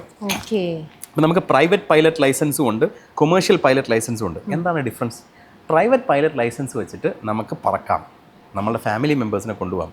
കാശ് വാങ്ങിക്കാൻ പറ്റില്ല, വേറൊരാളെ കൊണ്ടുപോകാൻ പറ്റില്ല. അതിന് നമുക്ക് കൊമേഴ്ഷ്യൽ പൈലറ്റ് ലൈസൻസ് വേണം. അപ്പോൾ കൊമേഴ്ഷ്യൽ റേറ്റിംഗ് എന്ന് പറയുന്നത് നമ്മൾ ബസ്സും ട്രക്കും ഒക്കെ നമ്മൾ ലൈസൻസ് എടുക്കുമ്പോൾ നമ്മൾ ബാഡ്ജ് എടുക്കുന്നതെന്ന് പറയുന്നത് ആ പരിപാടിയാണ് കൊമേഴ്ഷ്യൽ പൈലറ്റ് ലൈസൻസ് എടുക്കുക എന്ന് പറയുന്നത്. ഓക്കെ, അപ്പോൾ അത് കഴിയുമ്പോൾ നമുക്ക് നമ്മളെ നാട്ടിലാണെങ്കിൽ നമുക്ക് single engine commercial pilot licence കിട്ടും. അതായത് ഒരു എഞ്ചിൻ ഓടിക്കാൻ പറ്റുന്ന പൈലറ്റ് ലൈസൻസ്. അത് കഴിഞ്ഞിട്ട് നമ്മൾ മൾട്ടി എഞ്ചിൻ റേറ്റിംഗ് എടുക്കണം. 2 എഞ്ചിനുള്ള എയർക്രാഫ്റ്റുള്ള എന്താണ് റേറ്റിംഗ് നമ്മൾ എടുക്കണം. എന്തിനാണ് അത് എടുക്കുന്നത്? ആ 2 എഞ്ചിനുള്ള എയർക്രാഫ്റ്റ് ഓടിക്കാൻ അറിഞ്ഞുകൂടെങ്കിൽ ചില വലിയ ജെറ്റുകൾ ഓടിക്കാൻ പറ്റില്ല, എയർബസ് ഓടിക്കാൻ പറ്റില്ല. ഓക്കെ, അപ്പം അത് പോയി ഇനി അത് കൊമേഴ്ഷ്യൽ പൈലറ്റ് ലൈസൻസ് ഉണ്ടല്ലോ, ഇനി അത് കഴിഞ്ഞിട്ട് നമ്മൾ ഈ വലിയ ജെറ്റ് ഓടിക്കാൻ പഠിക്കണം. അതിന് വേറെ പൈസ കണ്ടെത്തണം. അത് നേരത്തെ പറഞ്ഞതിനകത്ത് ഇൻക്ലൂഡഡ് അല്ല, നമ്മൾ അത് വേറെ പോയി പഠിക്കണം. അതിന് നമ്മൾ ടൈപ്പ് റേറ്റിംഗ് എന്ന് പറയും. ടൈപ്പ് റേറ്റിംഗ് എന്ന് പറഞ്ഞു കഴിഞ്ഞാൽ ജെറ്റ് എയർക്രാഫ്റ്റിനകത്ത് നമുക്ക് കയറി ഇരുന്ന് പഠിക്കാൻ പറ്റില്ല. അതിന് പകരം നമ്മളൊരു D ലെവൽ സിമുലേറ്ററിനകത്തായിരിക്കും നമ്മൾ പഠിപ്പിക്കുക. സിമുലേറ്റർ എന്ന് പറഞ്ഞു കഴിഞ്ഞാൽ എന്താണോ എയർക്രാഫ്റ്റിനകത്ത് സംഭവിക്കുന്നത് ആ സെയിം ഫീലിംഗ്, ആ സെയിം മെത്തഡോളജി അല്ലെങ്കിൽ സെയിം കാര്യം സിമുലേറ്റ് ചെയ്യുന്ന ഒരു ഡിവൈസാണ്. അതിനകത്തിരുന്നിട്ടാണ് നമ്മൾ പറക്കുക. അത് 6 ആക്സിസിൽ മൂവ് ചെയ്യും. ശരിക്കും എയർക്രാഫ്റ്റ് പറക്കുന്ന പോലെ തന്നെയാണ്. അപ്പോൾ അതിനകത്ത് നമുക്ക് ഒരു എമൗണ്ട് ഓഫ് മണിക്കൂർ ട്രെയിനിങ് ഉണ്ടാവും. അതിനകത്ത് നമ്മൾ ടേക്ക് ഓഫ്, ലാൻഡിങ്, പല പ്രൊസീജിയേഴ്സ് ഇതെല്ലാം പഠിക്കും. ഇതിനെയാണ് നമ്മൾ ടൈപ്പ് റേറ്റിംഗ് എന്ന് പറഞ്ഞത്. ഓരോ എയർക്രാഫ്റ്റിനും ഓരോ ടൈപ്പ് റേറ്റിംഗ് ഉണ്ട്. അപ്പം കറക്റ്റായിട്ട് പറയുകയാണെങ്കിൽ നമ്മൾ മറ്റേ അശോക് ലേലാൻഡ് ഓടിക്കാനായിട്ട് നമുക്കൊരു ലൈസൻസ് വേണം, നമ്മൾ മറ്റേ ടാറ്റ ഓടിക്കാൻ ഒരു ലൈസൻസ് വേണം, അങ്ങനെയാണ്. അപ്പോൾ എയർബസ് A320 ഒരു ലൈസൻസ് ഉണ്ട്, റേറ്റിംഗ് ഉണ്ട്. എയർബസ് A350 ഒരു റേറ്റിംഗ് ഉണ്ട്. ഇനി ബോയിങ്ങിനാണെങ്കിൽ 737 ഒരു റേറ്റിംഗ് ഉണ്ട്, 737 മാക്സിനൊരു റേറ്റിംഗ് ഉണ്ട്. ആ റേറ്റിംഗ് എടുത്താലാണ് പിന്നെ നമ്മൾ എയർലൈനിൽ നമ്മൾ അപ്ലൈ ചെയ്യുക. ഇതാണ് ഇതിൻ്റെ ഒരു എൻറ്റയർ പ്രോസസ്സ്. ഈ കുട്ടികളുടെ അടുത്ത് നിങ്ങൾ അക്കാഡമി എന്നുള്ള സൈഡിൽ നിന്ന് ഇതിൻ്റെ പ്രോസ് ആൻഡ് കോൺസും ഇതിൻ്റെ ഒരു വേഴ്സ്റ്റ് വരുന്ന ഒരു സൈഡും കൂടെ ഉണ്ടല്ലോ. സോ ഇതാണ് ഈ ലോകം, അതിന് അവരെ മെൻ്റലി പ്രിപ്പയർ ചെയ്യുന്ന ഒരു ഇതുണ്ടല്ലോ, അതെല്ലാം അക്കാഡമിയും ചെയ്യാറുണ്ടോ? ഞാൻ ഇതിനെ 2 രീതിയിൽ പറയാം. ഒന്ന്, 2023 നമ്മൾ സ്റ്റാർട്ട് ചെയ്തപ്പോൾ നമ്മളൊരു വെബിനാർ സ്റ്റാർട്ട് ചെയ്തു. എല്ലാ ഫ്രൈഡേക്കും 7 മണിക്ക് ഈ വെബിനാറുണ്ട്. ഓക്കെ, ഈ വെബിനാറിനകത്ത് നമ്മളുടെ സ്കൂളിനെ പറ്റിയോ നമ്മളുടെ പ്രത്യേകതകളെ പറ്റിയോ ഒന്നും പറയുന്നില്ല. നമ്മൾ ആകെ 4 കാര്യങ്ങൾ സംസാരിക്കുള്ളൂ. Minimum eligibility to become a pilot, what is the process of becoming a pilot, what is different ways to become a pilot, and ഇതിനെങ്ങനെ ഫണ്ട് കണ്ടെത്താം. ഈ 4 കാര്യങ്ങൾ മാത്രമായിരിക്കും സംസാരിക്കുക. ഇത് വർഷങ്ങളായിട്ട് ചെയ്യുന്നുണ്ട്, മുടങ്ങാതെ ചെയ്യുന്നുണ്ട്. ഇന്നലെ ഫ്രൈഡേ ഉണ്ടായിരുന്നു, ഇന്നലെ വെബിനാർ ഉണ്ടായിരുന്നു. ഇത് നമ്മൾ സ്റ്റാർട്ട് ചെയ്തതിൻ്റെ ഉദ്ദേശം ഇത്രയേ ഉള്ളൂ. പേരൻസിന് ഇതെന്താണെന്ന് അറിഞ്ഞാലല്ലേ എവിടെ പോകണമെന്ന് തീരുമാനിക്കാൻ പറ്റുള്ളൂ. ഇപ്പം ഞാൻ പറയുകയാണ് എൻ്റെ സ്കൂൾ അടിപൊളിയാണ്, അത് ഇന്ന റീസൺ കൊണ്ടാണ് എന്ന് പറഞ്ഞാൽ അവർക്കത് മനസ്സിലാവണമെന്നില്ല. കാരണം it's too technical for them. അപ്പം അതിനെ എത്ര സിമ്പിളാക്കാൻ പറ്റുമോ അങ്ങനെ സിമ്പിളാക്കി നമ്മൾ വെബിനാർ നടത്തുന്നുണ്ട്. ഇതൊന്ന്. രണ്ട്, നമ്മൾ ഒരു സ്കൂളിൽ സ്റ്റുഡൻറ്റ് ജോയിൻ ചെയ്യുമ്പോൾ എല്ലാ സ്കൂളും ബേസിക് ഓറിയൻറ്റേഷൻ കൊടുക്കും. എന്താണ് ഈ ഒരു ഇൻഡസ്ട്രി, എന്താണ്, എങ്ങനെയാണ് എന്നുള്ളത് ബേസിക് ഓറിയൻറ്റേഷൻ കൊടുക്കും. ആ ഓറിയൻറ്റേഷൻ നമുക്കും ഉണ്ട്. നമുക്ക് കുറച്ചും കൂടെ വേറൊരു ലെവലാണ്. അങ്ങനെയല്ല. സി, ഞാൻ കുറച്ച് നേരത്തെ പറഞ്ഞില്ലേ, നമുക്ക് പല രീതിയിൽ പൈലറ്റാവും. അതായത് സേ ഫോർ എക്സാമ്പിൾ ഫേമസ് ആയിട്ടുള്ള 3 രീതികളാണുള്ളത്. ഒന്ന് കാഡറ്റ് പ്രോഗ്രാം എന്ന് പറയും. കാഡറ്റ് പ്രോഗ്രാം എന്ന് പറഞ്ഞാൽ എയർലൈൻ പൈലറ്റ്സിനെ പിക്ക് ചെയ്തിട്ട്, അതായത് സ്റ്റുഡൻസിനെ പിക്ക് ചെയ്തിട്ട് അവർ തന്നെ ട്രെയിൻ ചെയ്ത് അവർ തന്നെ പൈലറ്റ് ആക്കും. കാശ് കൊടുക്കണം, നല്ല പൈസ കൊടുക്കണം. 1 കോടിക്ക് പുറത്ത് എങ്ങനെ പോയാലും ആവും. 1 കോടി 20 ലക്ഷം രൂപ അടുപ്പിച്ചാവും. ഇതാണ് കാഡറ്റ് പ്രോഗ്രാം. കാഡറ്റ് പ്രോഗ്രാമിൻ്റെ അഡ്വാൻറ്റേജ് എന്ന് പറഞ്ഞാൽ ഒരു പരിധി വരെ നമുക്ക് അറിയാം, നമ്മൾ ജോലി നമുക്ക് അവിടെ ഉണ്ട് എന്നറിയാം. പക്ഷേ അതിൻ്റെ ഒരു ചെറിയ ഡ്രോബാക്ക് എന്താണെന്ന് വെച്ച് കഴിഞ്ഞാൽ അവരുടെ കുറേ ക്വാളിറ്റി സ്റ്റാൻഡേർഡ്സ് ഉണ്ട്. അത് നമ്മൾ മീറ്റ് ചെയ്തില്ലെങ്കിൽ ചിലപ്പം നമ്മളെ പ്രോഗ്രാമിൽ നിന്ന് പുറത്താക്കും. അങ്ങനെയാണെങ്കിൽ മുടക്കിയ പൈസ പോകും. അങ്ങനെ ഒരു ടെൻഷൻ അതിനകത്തുണ്ട്. ഇനി അവർ ക്ലിയർ ആയിട്ട് എക്സിക്യൂട്ട് ചെയ്ത് പുറത്ത് ഇറങ്ങിയാണെങ്കിൽ പോലും കുറച്ച് സമയം വെയിറ്റ് ചെയ്യണം. കാരണം ആ എയർലൈനിൽ ജോലി വരണം, അപ്പോഴേ നമുക്ക് ജോലി കിട്ടുള്ളൂ. നമ്മൾ അവിടെ പഠിച്ച് പാസ്സായി. ഇപ്പോൾ ഇൻഡിഗോയുടെ കാഡറ്റ് പ്രോഗ്രാം നമ്മൾ പഠിച്ച് പാസ്സായി, പെട്ടെന്ന് എയർ ഇന്ത്യയിൽ ചാൻസ് വരികയാണ്, നമുക്ക് അപ്ലൈ ചെയ്യാൻ പറ്റില്ല, നമ്മൾ വെയിറ്റ് ചെയ്യണം ഇവിടെ. പിന്നെ എയർലൈനിൻ്റെ ഫ്യൂച്ചറും നമ്മളുടെ ഫ്യൂച്ചറും ടൈഡാണ്. ഇപ്പം ഞാൻ ഉദാഹരണത്തിന് കിങ്ഫിഷറിൽ കാഡറ്റ് പ്രോഗ്രാമിൽ ജോയിൻ ചെയ്യുന്ന സമയത്ത് കിങ്ഫിഷർ പൂട്ടിപ്പോയാൽ ഞാൻ പൂട്ടി, എൻ്റെ പൈസയും പോയി. അങ്ങനെ ഒരു ചെറിയ ടെൻഷൻ അതിനകത്തുണ്ട്. പക്ഷേ if you choose the right airline, ഇപ്പോൾ IndiGo is a very good airline, Air India is a very good airline, നമ്മൾ ചൂസ് ചെയ്യുകയാണെങ്കിൽ ഇറ്റ്സ് ഫൈൻ. പക്ഷേ ഓൾവേസ് റിമെമ്പർ, നമ്മുടെ വീട്ടിൽ നല്ല പൈസ ഉണ്ടായിരിക്കണം. കാരണം എന്താണെന്ന് വെച്ചാൽ ഞാൻ പൈസ ഉണ്ടായിരിക്കണം എന്ന് പറയാൻ കാരണം, നമ്മൾ ലോൺ എടുത്ത് പഠിക്കുകയാണെങ്കിൽ ലോൺ അടവ് സ്റ്റാർട്ട് ചെയ്യും. ഇതിന് ലോൺ കിട്ടുമോ? സ്റ്റുഡൻസ് ലോൺ ഇതിന് കിട്ടും അല്ലേ? ഓക്കെ. ഇതിന് ഭയങ്കര എക്സ്പെൻസീവ് ആണല്ലോ ഇതിന്റെ കോഴ്സ് പഠിക്കാന്ന് പറയുമ്പോൾ 1 വർഷമേ ഉള്ളൂ. പക്ഷേ ഞാൻ പറഞ്ഞുതരാം. അതായത് ആവറേജ് പ്രൈസ് എന്ന് പറഞ്ഞു കഴിഞ്ഞാൽ CPL എടുക്കാൻ നമ്മൾ ആവറേജ് പറയുന്നത് 60-നും 70-നും ഇടയ്ക്ക് നമ്മൾ കാണണം, നല്ല ട്രെയിനിങ് വേണമെങ്കിൽ. ഞാൻ ഈ നല്ല ട്രെയിനിങ് എന്ന് എടുത്ത് പറയാൻ കാരണം എന്താ പറയുക, എൻ്റെ ഒരു സുഹൃത്തുണ്ട് അബി എന്നെ വിളിച്ചിട്ട് പറയാണ്, ചേട്ടാ ഒരു BMW ഉണ്ട് കേട്ടോ, നമ്മൾ ഒരു 15 ലക്ഷം രൂപ കൊടുത്തു കഴിഞ്ഞാൽ നമുക്ക് നാളെ ഇറക്കാം. അപ്പം ഞാൻ ആലോചിക്കുമ്പോൾ 15 ലക്ഷം രൂപ കൊള്ളാലോ. ഞാൻ ഓടിക്കയറി അത് പോയി വാങ്ങിക്കുകയാണെന്ന് വെച്ചോ. BMW ആണ്, 3 Series ആണ്, നല്ല വണ്ടിയാണ്. പക്ഷേ എൻ്റെ മെയിൻ യൂണിറ്റിന് എന്തെങ്കിലും ഒരു പ്രശ്നം ഉണ്ടെന്ന് വെച്ചോ, എൻ്റെ 15 ലക്ഷം രൂപ പോവുകയും ചെയ്ത് എനിക്ക് വേറെ വണ്ടി മേടിക്കേണ്ടിയും വരും. അങ്ങനെ ഒരു പ്രശ്നം CPL-നും ഉണ്ട്. റൈറ്റ് ട്രെയിനിങ് അല്ല എങ്കിൽ നമ്മുടെ ട്രെയിനിങ് കൊണ്ട് ഗുണമില്ലാതൊരു അവസ്ഥ വരും. അപ്പോൾ അതുകൊണ്ട് റൈറ്റ് ട്രെയിനിങ് നമ്മൾ എടുക്കുന്നത് ഭയങ്കര ക്രിട്ടിക്കലാണ്. നല്ല ട്രെയിനിങ്ങിന് 60-നും 70-നും ഇടയ്ക്ക് നമ്മൾ ചിലവാക്കേണ്ടി വരും. ഇപ്പം നമ്മുടെ നാട്ടിലെ സ്കൂളുകളിൽ തന്നെ നല്ല സ്കൂളുകൾ 60-നും 70-നും ഇടയ്ക്ക് ചാർജ് ചെയ്യും. അപ്പോൾ ഇതിന് ലോൺ കിട്ടുമോ? യെസ്, കിട്ടും. ഓക്കെ. അപ്പോൾ നമ്മുടെ നാട്ടിലും ഉണ്ട് ഇത്തരത്തിലുള്ള ഏവിയേഷൻ പഠിപ്പിക്കുന്ന അക്കാഡമി സ്കൂൾസ് ഒരുപാടുണ്ട്. അതേപോലെ പുറത്തും ഉണ്ട്. ചില ആൾക്കാർക്ക് നമുക്കിവിടെ കാണാം പുറത്തേക്കാണ് കുട്ടികളെ വിടുന്നത്. അതും ഒബ്വിയസ്ലി ഓരോ പാരന്റും അവരുടെ ഫിനാൻസ് സൈഡും കൂടെയൊക്കെ നോക്കിയിട്ടും ഒക്കെ ആയിരിക്കാം. ആക്ച്വലി എവിടെ വിടുന്നതാണ്, അല്ലെങ്കിൽ പുറത്ത് വിടുമ്പോഴത്തേക്ക് ഇത് കുറച്ചും കൂടെ എക്സ്പെൻസീവ് ആണോ, എവിടെ പഠിച്ചാലും സെയിം ആണോ, എന്താ? ഞാൻ ഇതിനകത്ത് കമൻറ്റ് പറയാത്തത് കോൺഫ്ലിക്റ്റ് ഓഫ് ഇൻട്രസ്റ്റ് ഉണ്ട്. അതായത് ഞാൻ എൻ്റെ സ്റ്റുഡൻസിനെ ഇന്ത്യക്ക് പുറത്താണ് പഠിപ്പിക്കാൻ വിടുന്നത്. എന്തുകൊണ്ട്?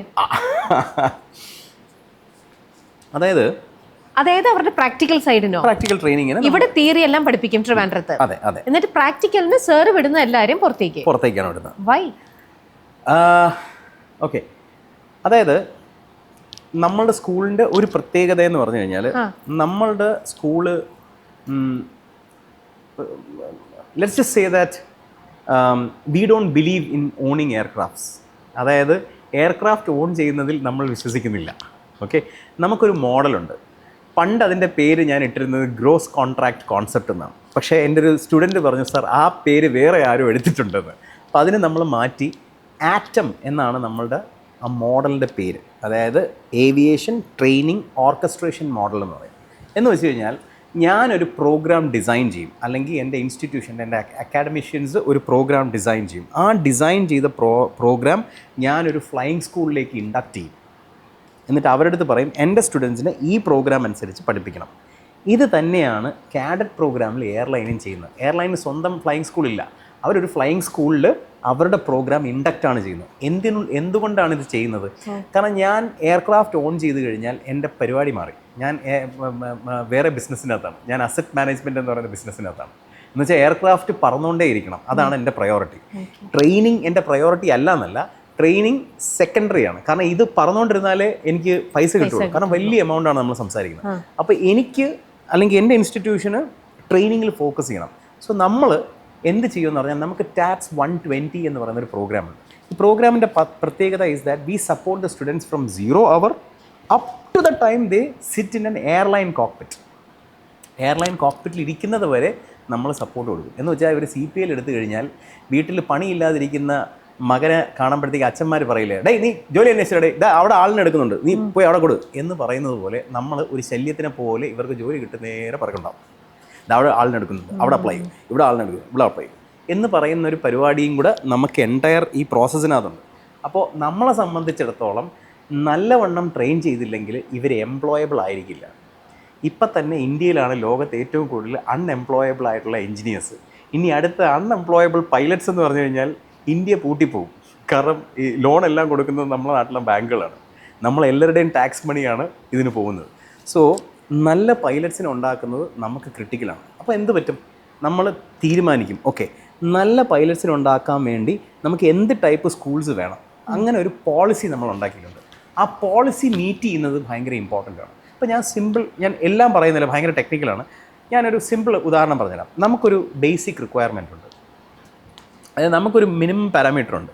അതായത് ഒരു instructor is equal to 5 students, ഒരു aircraft is equal to 5 students.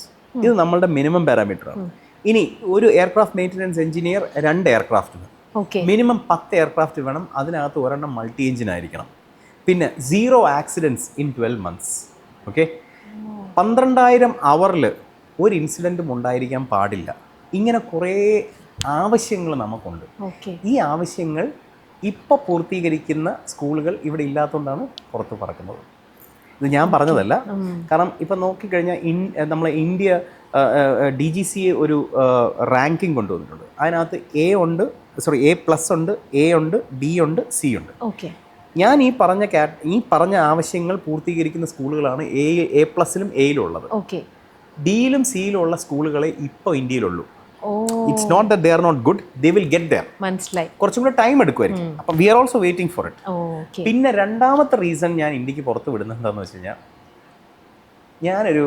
ഞാൻ ചിന്തിക്കുന്ന കുറച്ച് ലോങ് ടേം ആയിട്ട് ചിന്തിക്കുന്നത്, ഞാൻ പലരും പറഞ്ഞു കേട്ടിട്ടുണ്ട് 2033 നമുക്ക് 40,000 പൈലറ്റ്സിന് വേണം, 50,000 പൈലറ്റ്സിന് വേണം. ഇതൊരു പ്രൊജക്ഷനാണ്.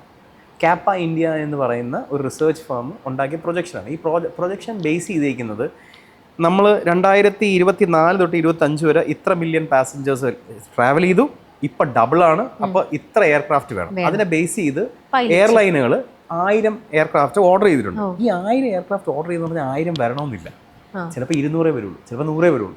Okay, it depends. അപ്പോൾ ഈ നമ്പേഴ്സ് കുറയും. അപ്പോൾ എന്ത് പറ്റുമെന്ന് പറഞ്ഞാൽ, എന്നെ സംബന്ധിച്ചിടത്തോളം എൻ്റെ സ്റ്റുഡൻസിന് ഒരു ഇൻ്റർനാഷണലി കൂടുതൽ രാജ്യങ്ങളിൽ യൂസ് ചെയ്യാൻ പറ്റുന്ന ലൈസൻസ് ഉണ്ടെങ്കിൽ അവരുടെ ബാൻഡ് വിഡ്ത്ത് വലുതായി. They are not restricted to India. ഇന്ത്യക്ക് പുറത്തും അവർക്ക് അപ്ലൈ ചെയ്യാം. അതെന്താ, ഇപ്പൊ നമ്മൾ ഇവിടെ ഒരു ലൈസൻസ് കിട്ടിക്കഴിഞ്ഞാൽ നമുക്ക് എവിടെയും ഓടിക്കാൻ പറ്റില്ലേ? അങ്ങനെ ഒരു പ്രശ്നമുണ്ട്. ഇല്ല. ഡ്രൈവിംഗ് ലൈസൻസ് എങ്ങനെയാണ് രമ്യക്ക് ഇപ്പം നാട്ടിൽ ഇന്ത്യയിൽ ഡ്രൈവിംഗ് ലൈസൻസ് എടുത്തു കഴിഞ്ഞാൽ ഇന്റർനാഷണൽ ലൈസൻസ് വേണം. എക്സാക്ട്ലി. അത് ഇന്റർനാഷണൽ ലൈസൻസ് എന്ന് പറയുന്ന ഒരു സംഭവമുണ്ട് ഇവിടെ. ഞാൻ ഫ്ലൈയിങ്ങിനകത്ത് പറഞ്ഞുതരാം. അതായത് ലോ പറയുന്ന റെഗുലേറ്റേഴ്സ് പറയുന്നത്, ഇപ്പം ഇന്ത്യയിൽ രജിസ്റ്റേർഡ് ആയിട്ടുള്ള എയർക്രാഫ്റ്റ് ഓടിക്കണമെങ്കിൽ ഇന്ത്യൻ DGCയുടെ കീഴിലുള്ള ലൈസൻസ് വേണം. UAE രജിസ്റ്റേർഡ് ആയിട്ടുള്ള എയർക്രാഫ്റ്റ് ഓടിക്കണമെങ്കിൽ GCA ഇഷ്യൂ ചെയ്യുന്ന ലൈസൻസ്, CPL ലൈസൻസ് നമുക്ക് വേണം. ഇതാണ് നിയമം. അപ്പോൾ ഇന്ത്യക്ക് പുറത്ത് പോകുന്ന പിള്ളേർ ചെയ്യുന്ന എന്താണെന്ന് വെച്ച് കഴിഞ്ഞാൽ, അവിടെ ലൈസൻസ് എടുത്തിട്ട് ഇവിടെ വന്ന് കൺവേർട്ട് ചെയ്യും. ഓക്കെ. അല്ലാതെ ഏതെങ്കിലും ഒരു കൺട്രിയിൽ ലൈസൻസ് എടുത്തു കഴിഞ്ഞാൽ അത് എല്ലാ കൺട്രിയിലും ഈക്വൽ അങ്ങനെയൊന്നും ഇല്ല. അങ്ങനെയില്ല. It doesn't work like that. നമുക്ക് പറക്കാം, ആ ലൈസൻസ് വെച്ച് അവിടെ പോയി ഇവിടെ നിന്ന് പറന്ന് അവിടെ പോവാം, അവിടെ നിന്ന് തിരിച്ചു വരാം, അതൊക്കെ ചെയ്യാം. ടെമ്പററി ആയിട്ട് നമുക്ക് ഒരു മാസം അവിടെ നിൽക്കണം, അതിനെന്തോ ഫാറ്റാന്നങ്ങണ്ട് പറഞ്ഞിട്ടൊരു സംഭവമുണ്ട്, അത് വെച്ചിട്ട് നമുക്ക് ഇത്ര നാള് നമുക്ക് വേണമെങ്കിൽ പറക്കാം. അത് കഴിഞ്ഞാൽ അവിടുത്തെ ലൈസൻസ് എടുക്കണം, മാൻഡേറ്ററി റിക്വയർമെന്റ് ആണ്. വീഡിയോ. അപ്പൊ നമ്മളുടെ കയ്യിലുള്ള ലൈസൻസ് കുറെ കൂടെ രാജ്യങ്ങളിൽ വാലിഡ് ആണെങ്കിൽ, അല്ലെങ്കിൽ ആ മൊഡാലിറ്റി ട്രെയിനിങ് മൊഡാലിറ്റി സെയിം ആണെങ്കിൽ നമുക്ക് കുറച്ചും കൂടെ സ്ഥലങ്ങളിൽ ജോലിക്ക് അപ്ലൈ ചെയ്യാം. അപ്പൊ ഞാൻ ആഫ്റ്റർ എല്ലാവർക്കും അറിയാത്, എൻ്റെ സ്കൂളിന് എന്നെ പറ്റി അറിയാന്നുള്ളവർക്കല്ലേ, എനിക്ക് ഇയാസ ലൈസൻസ് ഒരു ഭയങ്കര നീഡാണ്. അതായത് യൂറോപ്യൻ യൂറോപ്യൻ ഏവിയേഷൻ സേഫ്റ്റി ഏജൻസിയുടെ ലൈസൻസ് യൂറോപ്യൻ രാജ്യങ്ങളിലെല്ലാം എനിക്ക് തോന്നുന്നു 53 രാജ്യങ്ങളിൽ ഈ ലൈസൻസ് വാലിഡ് ആണ്. പിന്നെ മിഡിൽ ഈസ്റ്റിൽ ഇതിനെ ബേസ് ചെയ്താണ് അവിടുത്തെ ലൈസൻസസ് ഇഷ്യൂ ആയിരിക്കും. ഇങ്ങനെ ചിന്തിച്ചാൽ മതി, ലോകത്തുള്ള എല്ലാ സിവിൽ ഏവിയേഷൻ അതോറിറ്റിയും മിമിക് ചെയ്യുന്നത് either FAA which belongs to US അല്ലെങ്കിൽ ഇയാസയാണ്. ഓക്കെ, ഇതിനെ മിമിക് ചെയ്യുന്നതാണ് ലോകത്തുള്ള എല്ലാ റെഗുലേറ്ററി ബോഡീസും. അപ്പോൾ ഇയാസയാണ് കൂടുതൽ രാജ്യങ്ങൾ ഫോളോ ചെയ്യുന്നത്. അപ്പോൾ ഇയാസ ലൈസൻസ് ഉള്ള എൻ്റെ സ്റ്റുഡൻസിന് ഇവിടെ ഓപ്പർച്യൂണിറ്റി ഇല്ല. ഓക്കെ, UAE അപ്ലൈ ചെയ്യാൻ ട്രൈ ചെയ്യാം, അല്ലെങ്കിൽ സൗത്ത് ഈസ്റ്റ് ഏഷ്യയിൽ അപ്ലൈ ചെയ്യാൻ ട്രൈ ചെയ്യാം. അതുകൊണ്ടാണ് നമ്മൾ പുറത്ത് പോകാനായിട്ട് പ്രിഫർ ചെയ്യുന്നത്. ഇനി പുറത്ത് പോയി കഴിഞ്ഞാലുള്ള കാര്യം എന്താണെന്ന് വെച്ച് കഴിഞ്ഞാൽ, DGCA പറയുന്നത് നിങ്ങൾ പുറത്തെ ലൈസൻസ് ഇവിടെ കൊണ്ടുവന്ന് മാറ്റാൻ മെറ്റീരിയോളജി, നാവിഗേഷൻ, റെഗുലേഷൻ, RTR ഇത്രയും സബ്ജക്റ്റ് പാസ്സായിരിക്കണം, നിങ്ങളെ മെഡിക്കൽ വാലിഡ് ആയിരിക്കണം. അപ്പം ഞാൻ എന്ത് ചെയ്യും, ആദ്യമേ അവരെ മെറ്റീരിയോളജി, നാവിഗേഷൻ, റെഗുലേഷൻ, RTR എന്നിട്ട് അവർക്ക് ക്ലാസ് 1 മെഡിക്കൽ എടുത്തിട്ട് അവരെ ഫ്ലൈ ചെയ്യാൻ വിടും. അപ്പോൾ ഇവരവിടെ പോയി ഫ്ലൈ ചെയ്ത് CPL എടുത്തിട്ട് തിരിച്ചു വന്നു കഴിഞ്ഞാൽ ആകെ ഇവിടെ വന്ന് ഒന്ന് ഡെമോൺസ്ട്രേറ്റ് ചെയ്ത് കാണിക്കണം DGCA എനിക്ക് പറക്കാൻ അറിയാം. അപ്പോൾ നമ്മൾ VFR, ഞാൻ നേരത്തെ പറഞ്ഞ VFR ഒരിക്കൽ പറന്ന് കാണിക്കും, IFR ഒന്ന് പറന്ന് കാണിക്കും, പിന്നെ ക്രോസ് കൺട്രി ലോങ് ഡിസ്റ്റൻസ് പറന്ന് കാണിക്കും. Okay, that's it. ഓക്കെ, അപ്പോൾ പറഞ്ഞപ്പോൾ വളരെ പെട്ടെന്ന് തീർന്നു. 60-70 ലക്ഷം ഇങ്ങനെയൊക്കെ ആയി തീർന്നു. പക്ഷേ ഇൻട്രസ്റ്റ് ഉള്ള കുട്ടികളായിക്കോട്ടെ, ഇൻട്രസ്റ്റ് ഉള്ള പാരന്റ് ആയിക്കോട്ടെ, കുട്ടികളെ ഒരു ഇഷ്ടത്തോടെയാണ് ഇതിൽ നമ്മൾ പ്രതീക്ഷിച്ച് തന്നെയാണല്ലോ വിടുന്നത്. ഇത്രയും രൂപ കൊടുത്ത് പഠിച്ചു വരുന്ന എത്രയോ കുട്ടികളുണ്ടാവും. അത്രയ്ക്കും എയർക്രാഫ്റ്റോ അത്രയ്ക്കും പൈലറ്റിനുള്ള വേക്കൻസികളുണ്ടോ? ശരിക്കും ഈ ഇത്രയും രൂപ കൊടുത്ത് പഠിച്ചു കഴിഞ്ഞാൽ നമുക്കൊരു ഗ്യാരണ്ടി ഉണ്ടോ എനിക്ക് ജോലി കിട്ടും എന്നുള്ളതിനകത്തൊരു ഗ്യാരണ്ടി ഉണ്ടോ? ഞാൻ പേരൻസ് വരുമ്പോൾ എൻ്റെ അടുത്ത് ഒരു കാര്യം പറയാറുണ്ട്, സർ ഓക്കെ ഡിഗ്രി സർ നമ്മളുടെ പുള്ളിക്കാരൻ ഈ പൈലറ്റ് ലൈസൻസ് എടുക്കുന്നതിൻ്റെ കൂടെ ഒരു ഡിഗ്രി കൂടെ എടുക്കട്ടെ. അതെന്തിനാണ് മാം? അല്ല, ഇത് കിട്ടിയില്ലെങ്കിൽ വേറെ എന്തെങ്കിലും ജോലി. ഞാൻ പറഞ്ഞ 60 ലക്ഷം രൂപ കൊടുത്ത് പഠിച്ചിട്ട് വേറെ എന്തെങ്കിലും പണിക്ക് പോകുമോ? അല്ല സാർ, പോയാലേ പറ്റുള്ളൂ. ഇതിൻ്റെ പ്രശ്നം എന്താണെന്ന് അറിയാം. ഞാനിപ്പം രമ്യയോട് പറയാണ് ഞാൻ ആർമിയിലാണ് ജോലി ചെയ്യുന്നതെന്ന് പറയുമ്പോൾ രമ്യയുടെ മനസ്സിൽ വരുന്ന ഇമേജ് എന്താണ്? എന്താണ്? നമുക്ക് കൂടുതൽ റെസ്പെക്ട് വരും. എന്റെ ജോലി എന്തായിട്ടാണ് കാണുന്നത്? ഗണ്ണ്, വാറ്, അല്ലേ? എന്നാൽ ആർമിക്കകത്ത് എഞ്ചിനീയേഴ്സ് ഉണ്ട്, ആർമിക്കകത്ത് ഡോക്ടേഴ്സ് ഉണ്ട്, ഇല്ലേ? അതേപോലെ CPL എടുത്തെന്ന് പറഞ്ഞു കഴിഞ്ഞാൽ എയർലൈൻ പൈലറ്റ് മാത്രമല്ല, there is a lot of other things you could do. So ഗ്രൗണ്ടിലുള്ള വർക്കിനും ഈ സെയിം കോഴ്സ് പഠിച്ചു കഴിഞ്ഞാൽ ഞാൻ പറഞ്ഞുതരാം. നമുക്ക് ഫ്ലൈയിങ്ങിനെയും ഇതിനെ സെപ്പറേറ്റ് ചെയ്യാം. എല്ലാവർക്കും എയർലൈൻ പൈലറ്റ് ആവണമെന്നില്ല. You could become an instructor, flight instructor ആവാം, അതൊരു ജോലിയാണ്. It pays really well.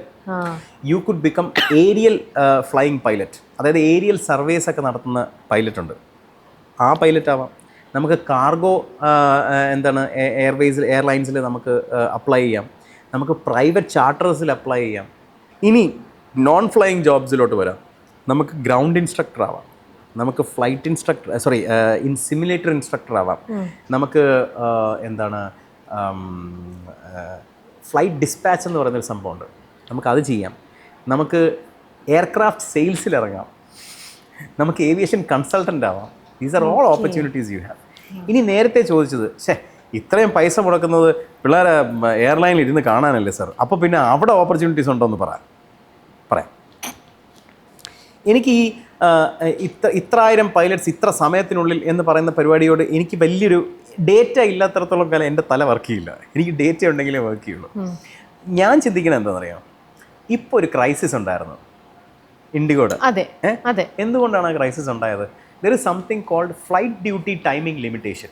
Okay, അതായത് പണ്ടത്തെ കാലത്ത് അതായത് ഇപ്പോഴത്തെ നിയമം അനുസരിച്ച്, പുതിയ നിയമം അനുസരിച്ച് ഒരു പൈലറ്റിന് മിനിമം 48 മണിക്കൂർ റെസ്റ്റ് വേണം. ഓക്കെ, നൈറ്റ് ഫ്ലൈയിങ് എന്ന് പറയുന്നത് 10 മണിക്കൂറേ പറ്റുള്ളൂ. ആഴ്ചയിൽ 2 പ്രാവശ്യം നൈറ്റ് ഫ്ലൈയിങ് അലൗ ചെയ്യും. അപ്പോൾ എന്ത് പറ്റി? ഇപ്പോൾ എക്സിസ്റ്റിംഗ് എയർക്രാഫ്റ്റിന് തന്നെ പൈലറ്റ്സ് ഇല്ലാണ്ടായി. പോരാ, ഇമ്മീഡിയറ്റ്ലി ഡബിൾ ദ പൈലറ്റിൻ്റെ ആവശ്യം വന്നു. എങ്ങനെയാണ് ഇൻഡിഗോ റിയാക്ട് ചെയ്തത്? നമുക്ക് 900 പൈലറ്റ്സിന് വേണം. ഓക്കെ, അപ്പം രമ്യ എൻ്റെ ചോദിക്കാം, അയ്യോ അവർക്ക് കാഡറ്റ് പ്രോഗ്രാം ഇല്ല, അപ്പോൾ അവരുടെ പൈലറ്റല്ലേ അതിന് പോവുള്ളൂ? നെവർ. ഈ കാഡറ്റ് പ്രോഗ്രാമിൻ്റെ ഒരു പ്രശ്നം എന്ന് പറഞ്ഞു കഴിഞ്ഞാൽ നമ്മളുടെ വീട്ടിൽ ഒരുപാട് കാശും വേണം, നമുക്ക് ഭയങ്കര പഠിക്കാനും അറിയണം. ഇത് 2 കോമ്പിനേഷൻ കിട്ടണം എങ്കിലേ ഇത് വർക്ക് ആവുള്ളൂ. പിന്നെ ഇത് പ്രശ്നം എന്താണെന്ന് വെച്ച് കഴിഞ്ഞാൽ ആ പൈപ്പ് ലൈൻ ഭയങ്കര നാരോ ആണ്. എത്ര കാഡറ്റ് പ്രോഗ്രാം ഉണ്ടെങ്കിലും ഇത്രയും പൈലറ്റ്സിന് ഇൻഡിഗോയ്ക്ക് സപ്ലൈ ചെയ്യാൻ പറ്റില്ല. So you have to take from outside. അപ്പോൾ എങ്ങനെയായിരിക്കും എയർലൈൻ പൈലറ്റിനെ നോക്കുക? കച്ചവടക്കാരനായിട്ട് ചിന്തിക്കുക.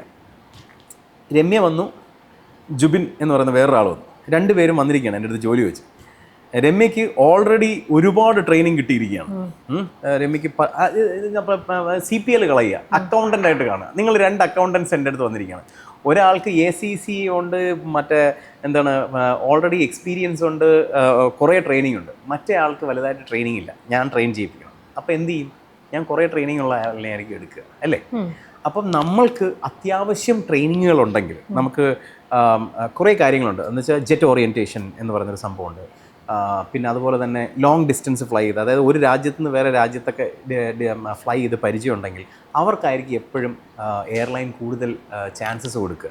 The higher the trained you are, the lower the investment I have to make on you. അങ്ങനെയായിരിക്കും എയർലൈൻ ചിന്തിക്കുക. അപ്പം അങ്ങനെ നല്ലവണ്ണം ട്രെയിൻ ചെയ്ത് നമ്മൾ സ്റ്റുഡൻസിനെ പുറത്തിറക്കുകയാണെങ്കിൽ 100% അവർക്ക് ജോലി കിട്ടും. കാരണം ഇത് തൽക്കാലത്തേക്കുള്ള സ്പൈക്കല്ല, ഇത് സിസ്റ്റത്തിനകത്ത് ബേക്ക് ചെയ്ത് വെച്ചിരിക്കുകയാണ്. ഇത് നാളെയും വേണം, കാരണം പൈലറ്റ്സ് ഇല്ല. ഓക്കെ, ഇനി ഞാനിത് എനിക്ക് തോന്നുന്നു ഞാൻ വേറൊരു ഇൻ്റർവ്യൂവിൽ ഞാനിത് പറഞ്ഞിട്ടുണ്ട്. സാർ എന്നാലും എന്തിനാണ് സാർ ഈ പുറത്തേക്ക് വിടുന്നത്? ഞാൻ പുറത്തേക്ക് വിടുന്നതെന്ന് പറഞ്ഞു കഴിഞ്ഞാൽ സ്പെസിഫിക്കലി യൂറോപ്പിലോട്ടാണ് വിടുന്നത്. എൻ്റെ ഒരു ട്വിസ്റ്റഡ് കാൽക്കുലേഷൻ ഉണ്ട് കേട്ടോ. അതായത് യൂറോപ്പിൽ ഏജിങ് പോപ്പുലേഷനാണുള്ളത്. യൂറോപ്പിൽ ഒരു ഡേറ്റ പറയുന്നത് അവർക്ക് 2033 അല്ലെങ്കിൽ 30 ആകുമ്പോൾ 32 ആകുമ്പോൾ ഏതാണ്ട് 94,000 പൈലറ്റ്സിനെ വേണം. ഈ പൈലറ്റ്സിൻ്റെ എന്താണ് ഒരു വലിയ ഭാഗം ക്യാപ്റ്റന്മാരാണ് വേണ്ടത്. ഓക്കെ, അപ്പോൾ അവിടെ ക്യാപ്റ്റന്മാരുടെ ഷോർട്ടേജ് വരും. ഷോർട്ടേജ് വരുമ്പോൾ എൻ്റെ പിള്ളേർ ഇപ്പോൾ പഠിച്ചുകൊണ്ടിരിക്കുകയാണ്. ഇവർ പാസ്സായി ഇയാസ ലൈസൻസുമായിട്ട് എടുത്ത് ജോലി കയറി ഇവർ ക്യാപ്റ്റനാകുമ്പോൾ 2029-30 ആയിരിക്കും. അപ്പോൾ അവിടെ ഷോർട്ടേജ് വരുമ്പോഴത്തേക്കും അവർ ആർക്കായിരിക്കും പ്രിഫറൻസ് കൊടുക്കുക? ഇയാസ ലൈസൻസ് ഹോൾഡറിനാണ് പ്രിഫറൻസ് കൊടുക്കുക. ഓക്കെ, ഇനി ഒരു പൈലറ്റിന് വേണ്ട ഇത് ബുക്സും കാര്യങ്ങളും ഒക്കെ മനസ്സിലാക്കി പഠിച്ചു, കാര്യങ്ങളെല്ലാം മനസ്സിലാക്കി കഴിഞ്ഞു. പക്ഷേ എനിക്ക് തോന്നുന്നു, എൻ്റെ ഒരു ഇത് ചോദിക്കുകയാണ്, ഇത്രയും ഇങ്ങനത്തെ ഒരു അറിവുകൾക്ക് കൂടാതെ ഒരു മെൻ്റൽ സ്ട്രെങ്ത്തും കൂടെ അവർക്ക് വേണ്ട, ഒരു സൈക്കോളജിക്കലായിട്ടുള്ള അപ്രോച്ച്. കാരണം പലതരത്തിലുള്ള പലതരത്തിലുള്ള എമർജൻസി സിറ്റുവേഷൻസ് പലപ്പോഴും വരും. അപ്പോൾ പാനിക് ആവാതെ, അത്തരത്തിലും സിറ്റുവേഷൻസിൽ പാനിക് ആവാണ്ട് നമ്മൾ ഒരുപാട് ഇൻസിഡൻസ് കണ്ടിട്ടുണ്ട്. റൈറ്റ് ആയിട്ടുള്ള ഡിസിഷനിൽ സ്ട്രോങ് ആയിട്ടുള്ള ഡിസിഷൻ എടുത്ത് അവിടെ ലാൻഡ് ചെയ്യിപ്പിച്ചിട്ടുള്ള പല പൈലറ്റ്സിൻ്റെയും, അല്ലേ? അങ്ങനത്തെ ആ ഒരു മെൻ്റൽ സ്റ്റെബിലിറ്റി ഗെയിൻ ചെയ്യണമെന്നുണ്ടെങ്കിൽ there should be some psychological ആയിട്ടുള്ള ഒരു ട്രെയിനിങ്ങും കൂടെ ഇവർക്ക് കൊടുക്കേണ്ട ആവശ്യമില്ലേ? ഉണ്ട്. അത് കൊടുക്കാറുണ്ടോ? അപ്പോൾ അതും ഉണ്ടാവും അല്ലേ? എല്ലാ സ്കൂളുകളുടെ കാര്യം എനിക്കറിയില്ല. നമ്മളുടെ ഡിസൈൻ എന്ന് പറഞ്ഞു കഴിഞ്ഞാൽ നമ്മൾ എയർലൈൻ എങ്ങനെയാണ് പൈലറ്റിനെ ഹയർ ചെയ്യുന്നതെന്ന് നമുക്കൊരു ക്ലിയർ ഐഡിയ ഉണ്ട്, നാഷണലി ഇൻ്റർനാഷണലി. അതിനകത്ത് നമുക്കറിയാവുന്ന 4 മോസ്റ്റ് ഇമ്പോർട്ടൻറ്റ് പാരാമീറ്റേഴ്സ് എന്ന് പറഞ്ഞാൽ situational awareness, communication, decision making, technical കോമ്പാറ്റബിലിറ്റിയാണ്. ഈ 4 കാരണങ്ങൾ. ഈ ടെക്നിക്കൽ കോമ്പാറ്റബിലിറ്റി 2ആയിട്ട് നമുക്ക് ഡിവൈഡ് ചെയ്യാം.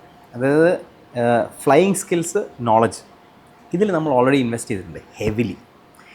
ഇനി വരുന്ന സിറ്റുവേഷണൽ അവെയർനെസ് എന്ന് പറയുന്ന സംഭവമുണ്ട്. ഈ സിറ്റുവേഷണൽ അവെയർനെസ് ബിൽഡ് ചെയ്യാൻ ബെറ്റർ സൈക്കോളജിക്കൽ അപ്രോച്ച് വേണം.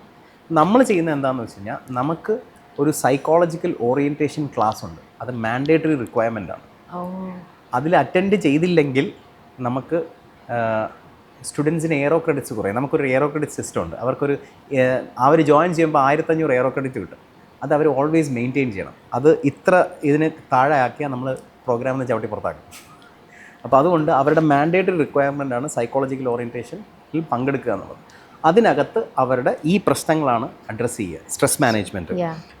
എന്താണ് ബീയിങ് കാം, പിന്നെ അതുപോലെ തന്നെ ഹാൻഡ് ഐ കോർഡിനേഷൻ, ബ്രെയിനിൻ്റെ ലെഫ്റ്റും റൈറ്റും ഒരേ സമയത്ത് പ്രവർത്തിപ്പിക്കാനുള്ള കേപ്പബിലിറ്റി, മൾട്ടി ടാസ്ക് ചെയ്യാനുള്ള കേപ്പബിലിറ്റി, ഫോക്കസ് ബെറ്റർ ആക്കാനുള്ള കേപ്പബിലിറ്റി, പരീക്ഷകളെ എങ്ങനെയാണ് ഫേസ് ചെയ്യേണ്ടതെന്നുള്ള ബെറ്റർ മെമ്മറി ഡെവലപ്പ് ചെയ്യാനുള്ള കാര്യങ്ങൾ. ഇതിനെല്ലാത്തിനും നമുക്ക് എന്താണ് ഒരു പ്രൊഫഷണലുണ്ട്. പുള്ളിക്കാരി വിങ് കമാൻഡർ ആയിരുന്നു. അവരാണ് നമ്മുടെ സ്റ്റുഡൻസിനെ ട്രെയിൻ ചെയ്യിപ്പിക്കുന്നത്. And we have English communication.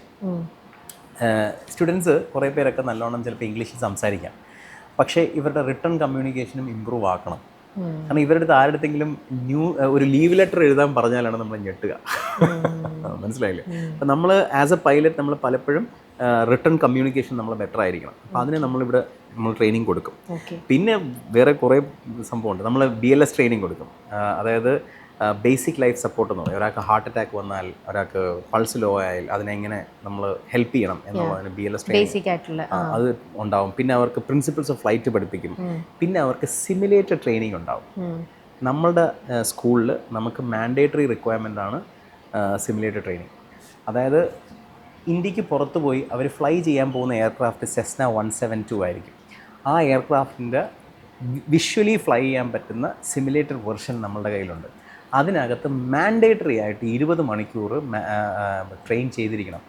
അതെന്തിനാണെന്ന് ചോദിച്ചു കഴിഞ്ഞാൽ, പുറത്ത് പോയി കഴിഞ്ഞാൽ ഞാൻ നേരത്തെ ഒരു കോൺഫിഡൻസിൻ്റെ കാര്യം പറഞ്ഞ ഓർമ്മയുണ്ടോ? എത്രയും പെട്ടെന്ന് നമുക്ക് സോളോ ഫ്ലൈ ചെയ്യാൻ പറ്റണം, എങ്കിലേ നമുക്ക് കാര്യങ്ങൾ ഫാസ്റ്റർ ആവുള്ളൂ. എനിക്കറിയാം പല പൈലറ്റ്സും ഇതിന് ആർഗ്യൂ ചെയ്യും, അങ്ങനെയൊന്നുമില്ല എന്ന് പറയും.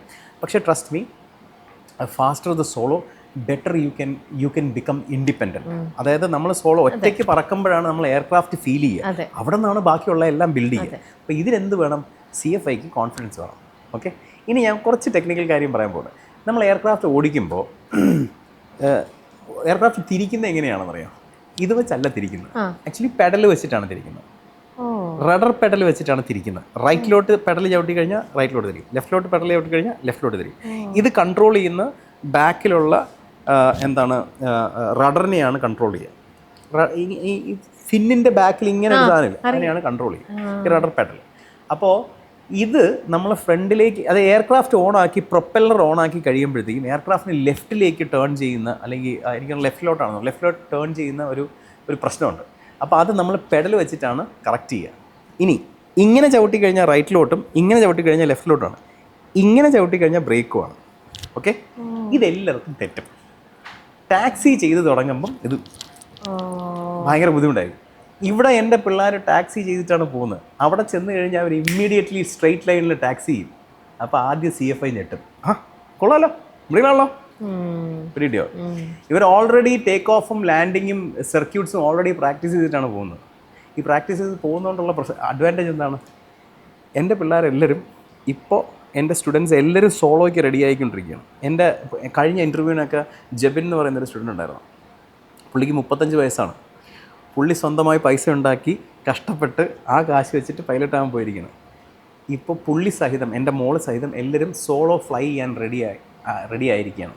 12 മണിക്കൂറാണ് അവർ ആകെ പറഞ്ഞത്. 12ാമത്തെ മണിക്കൂറിലാണ് അവർ സോളോ ചെയ്യാൻ പോകുന്നത്. അപ്പോൾ this is achieved because of this simulator. ഈ സിമുലേറ്റർ ട്രെയിനിങ് കൊണ്ടാണ്. അത് പിന്നെ എല്ലാവർക്കും സ്റ്റാർട്ട് ചെയ്തൂടെ? അതിനകത്തൊരു പ്രശ്നമുണ്ട്. അവിടെ ഒരു പ്രശ്നമുണ്ട്. അതായത് പണ്ട് നമ്മൾ ഈ സിമുലേറ്റർ ഇൻട്രൊഡ്യൂസ് ചെയ്യാനായിട്ട്, ഇപ്പം ഞാൻ എപ്പോഴും എൻ്റെ ഇൻസ്ട്രക്ടേഴ്സ്, എൻ്റെ അക്കാഡമിക് ആൾക്കാരുണ്ട്, അവരെയാണ് ഞാൻ ഡിപ്പെൻഡ് ചെയ്യുക. എനിക്ക് കൺസൾട്ടൻസ് ഉണ്ട്. എനിക്കൊരു കൺസൾട്ടൻ്റ്, പുള്ളി വിനു ഷിബു, ക്യാപ്റ്റൻ വിനു ഷിബു എന്നാണ്. മലയാളിയാണ്, സെർബിയയിലാണ് പുള്ളി ഫ്ലൈറ്റ് ഇൻസ്ട്രക്ടറായിട്ട് ചോദിക്കുന്നത്. അപ്പം പുള്ളിയുടെ ഞാൻ പറഞ്ഞു, നമുക്ക് സിമുലേറ്റർ ട്രെയിനിങ് കൊടുത്തു കഴിഞ്ഞാൽ ബെറ്റർ ആയിരിക്കില്ലേ? ഡെഫിനറ്റ്ലി ബെറ്റർ ആയിരിക്കും, പക്ഷേ അതിനുള്ള സിമുലേറ്റർ വേണം. ഞാൻ പറഞ്ഞു, നമ്മുടെ നാട്ടിൽ ഇഷ്ടം പോലെ ഉണ്ട്. പുള്ളി പറഞ്ഞു, വിഷ്വലി ആണ് നിങ്ങൾ ഫ്ലൈ ചെയ്യുക. വിഷ്വലി ഫ്ലൈ ചെയ്യണമെങ്കിൽ നിങ്ങളെ സിമുലേറ്ററിന് wing tip to wing tip കാണാൻ പറ്റണം. അങ്ങനെ ഒരു സിമുലേറ്റർ ഇല്ല. അപ്പം നമ്മൾ എന്ത് ചെയ്തു? നമ്മളൊരു കമ്പനി ഹയർ ചെയ്തു. താങ്ക്സ് ടു എലമെൻ്റൽ പ്രോജക്ട്സ് എന്നാണെന്ന് തോന്നുന്നു അവരുടെ പേര്. അവർ സിമുലേറ്ററിൻ്റെ എക്സ്പേർട്സാണ്. അവരെ വെച്ചിട്ട് നമ്മളെ ഇൻസ്ട്രക്ടേഴ്സിനെയും ഈ പറയുന്ന വിനു ഷിബുവിൻ്റെ സഹായത്തോടു കൂടി നമ്മൾ അതിനായിട്ട് ഒരെണ്ണം ക്രിയേറ്റ് ചെയ്തു. ഈ ക്രിയേറ്റ് ചെയ്ത സിമുലേറ്റർ ഫെമിലിയറൈസേഷന് വേണ്ടി മാത്രമല്ല, you can actually fly in it. You can fly VFR on it. നിങ്ങൾക്ക് പ്രാക്ടീസ് ചെയ്യാൻ പറ്റും. ഓക്കെ, എയർക്രാഫ്റ്റ് ഒറിജിനൽ എയർക്രാഫ്റ്റ് പോലെയല്ല, അറ്റ്ലീസ്റ്റ് ഒരു 90% ആക്യുറസി അതിനകത്തുണ്ട്. ഇത് വെച്ചിട്ടാണ് നമ്മൾ ട്രെയിൻ ചെയ്യുന്നത്. ഓക്കെ, മിനിമം ഏജ് പറഞ്ഞു, ഏറ്റവും ബെസ്റ്റ് +2 കഴിഞ്ഞിട്ട് ചെല്ലുന്നതാണെന്ന്. മാക്സിമം ഒരു ഏജ് ലിമിറ്റും കൂടെ പറയാമോ? എനിക്ക് ഭയങ്കര ഇൻട്രസ്റ്റ് ഉണ്ട് ഇതിലേക്ക് എത്തണമെന്നുണ്ടെങ്കിൽ, അതായത് ഫിറ്റ് ആണെന്നുണ്ടെങ്കിൽ. You can commercially fly in India. നമ്മളെ നാട്ടിൽ 65 വയസ്സ് വരെ കൊമേഴ്ഷ്യലി ഫ്ലൈ ചെയ്യാം. 65 വയസ്സ് കഴിഞ്ഞാൽ കൊമേഴ്ഷ്യലി ഫ്ലൈ ചെയ്യാൻ പറ്റില്ലെന്നേ ഉള്ളൂ. മറ്റേ പേഴ്സണലി ഫ്ലൈ ചെയ്യാം, PPL എടുത്തിട്ട് ഫ്ലൈ ചെയ്യാം. അത് ഞാൻ പറയാം. അതായത് ഇനി നിങ്ങൾക്ക് എല്ലാവർക്കും അതായത് ഇഷ്ടം പോലെ എൻക്വയറീസ്, സാർ എനിക്ക് ഇനി പൈലറ്റ് ആവാൻ പറ്റുമോ, എനിക്ക് ജസ്റ്റ് പൈലറ്റ് ആയാൽ മതി. നമുക്ക് AC48 എന്ന് പറഞ്ഞിട്ടൊരു പ്രോഗ്രാമുണ്ട്. പ്രൈവറ്റ് പൈലറ്റ് ലൈസൻസ് എടുത്ത് കൊടുക്കും. നമ്മുടെ തിരുവനന്തപുരത്ത് കോവിലത്ത് തമ്പുരാനോ കൊടുക്കണമെന്ന് കേട്ടു. ആണല്ലേ? ഓക്കെ, അതിൻ്റെ ട്രെയിനിങ് എങ്ങനെയാണെന്ന് വെച്ച് കഴിഞ്ഞാൽ അപ്ലൈ ചെയ്യുക. ഒരു ബേസിക് സ്ക്രീനിങ് ഉണ്ടാവും നിങ്ങളുടെ പെർഫോമൻസ് അറിയാൻ വേണ്ടി. എന്നിട്ട് നിങ്ങൾക്ക് ഏതൊക്കെ ഏരിയാസിലാണോ മാത്സ് ആൻഡ് ഫിസിക്സ് ഒന്ന് ബ്രഷ് ചെയ്തെടുക്കുകയും അങ്ങനെ കുറച്ച് പരിപാടിയുണ്ട്. അത് കഴിഞ്ഞ് അവിടുത്തെ PPLൻ്റെ പേപ്പേഴ്സ് ഉണ്ട്, അതിൻ്റെ ട്രെയിനിങ് ഇവിടെ വെച്ചിട്ടായിരിക്കും. ഇതേപോലെ സിമുലേറ്റർ ട്രെയിനിങ് ഉണ്ടാവും. എന്നിട്ട് നിങ്ങളെ സെർബിയയിലോട്ട് അയക്കും. 2 മാസം അവിടെ ട്രെയിനിങ്. അത് കഴിഞ്ഞ് കഴിഞ്ഞാൽ നിങ്ങൾക്ക് PPL ലൈസൻസ് കിട്ടും. കഴിഞ്ഞാൽ ആ PPL ഇവിടെ കൊണ്ടുവന്നിട്ട് കൺവേർഷൻ പ്രോസസ്സ്, അത് ഡോക്യുമെൻറ്റേഷൻ മാത്രമേ ഉള്ളൂ, അത് നമ്മൾ ചെയ്യും. So you have PPL. എന്നിട്ട് നമുക്ക് വേണമെങ്കിൽ എയർക്രാഫ്റ്റ് വാങ്ങിക്കാം.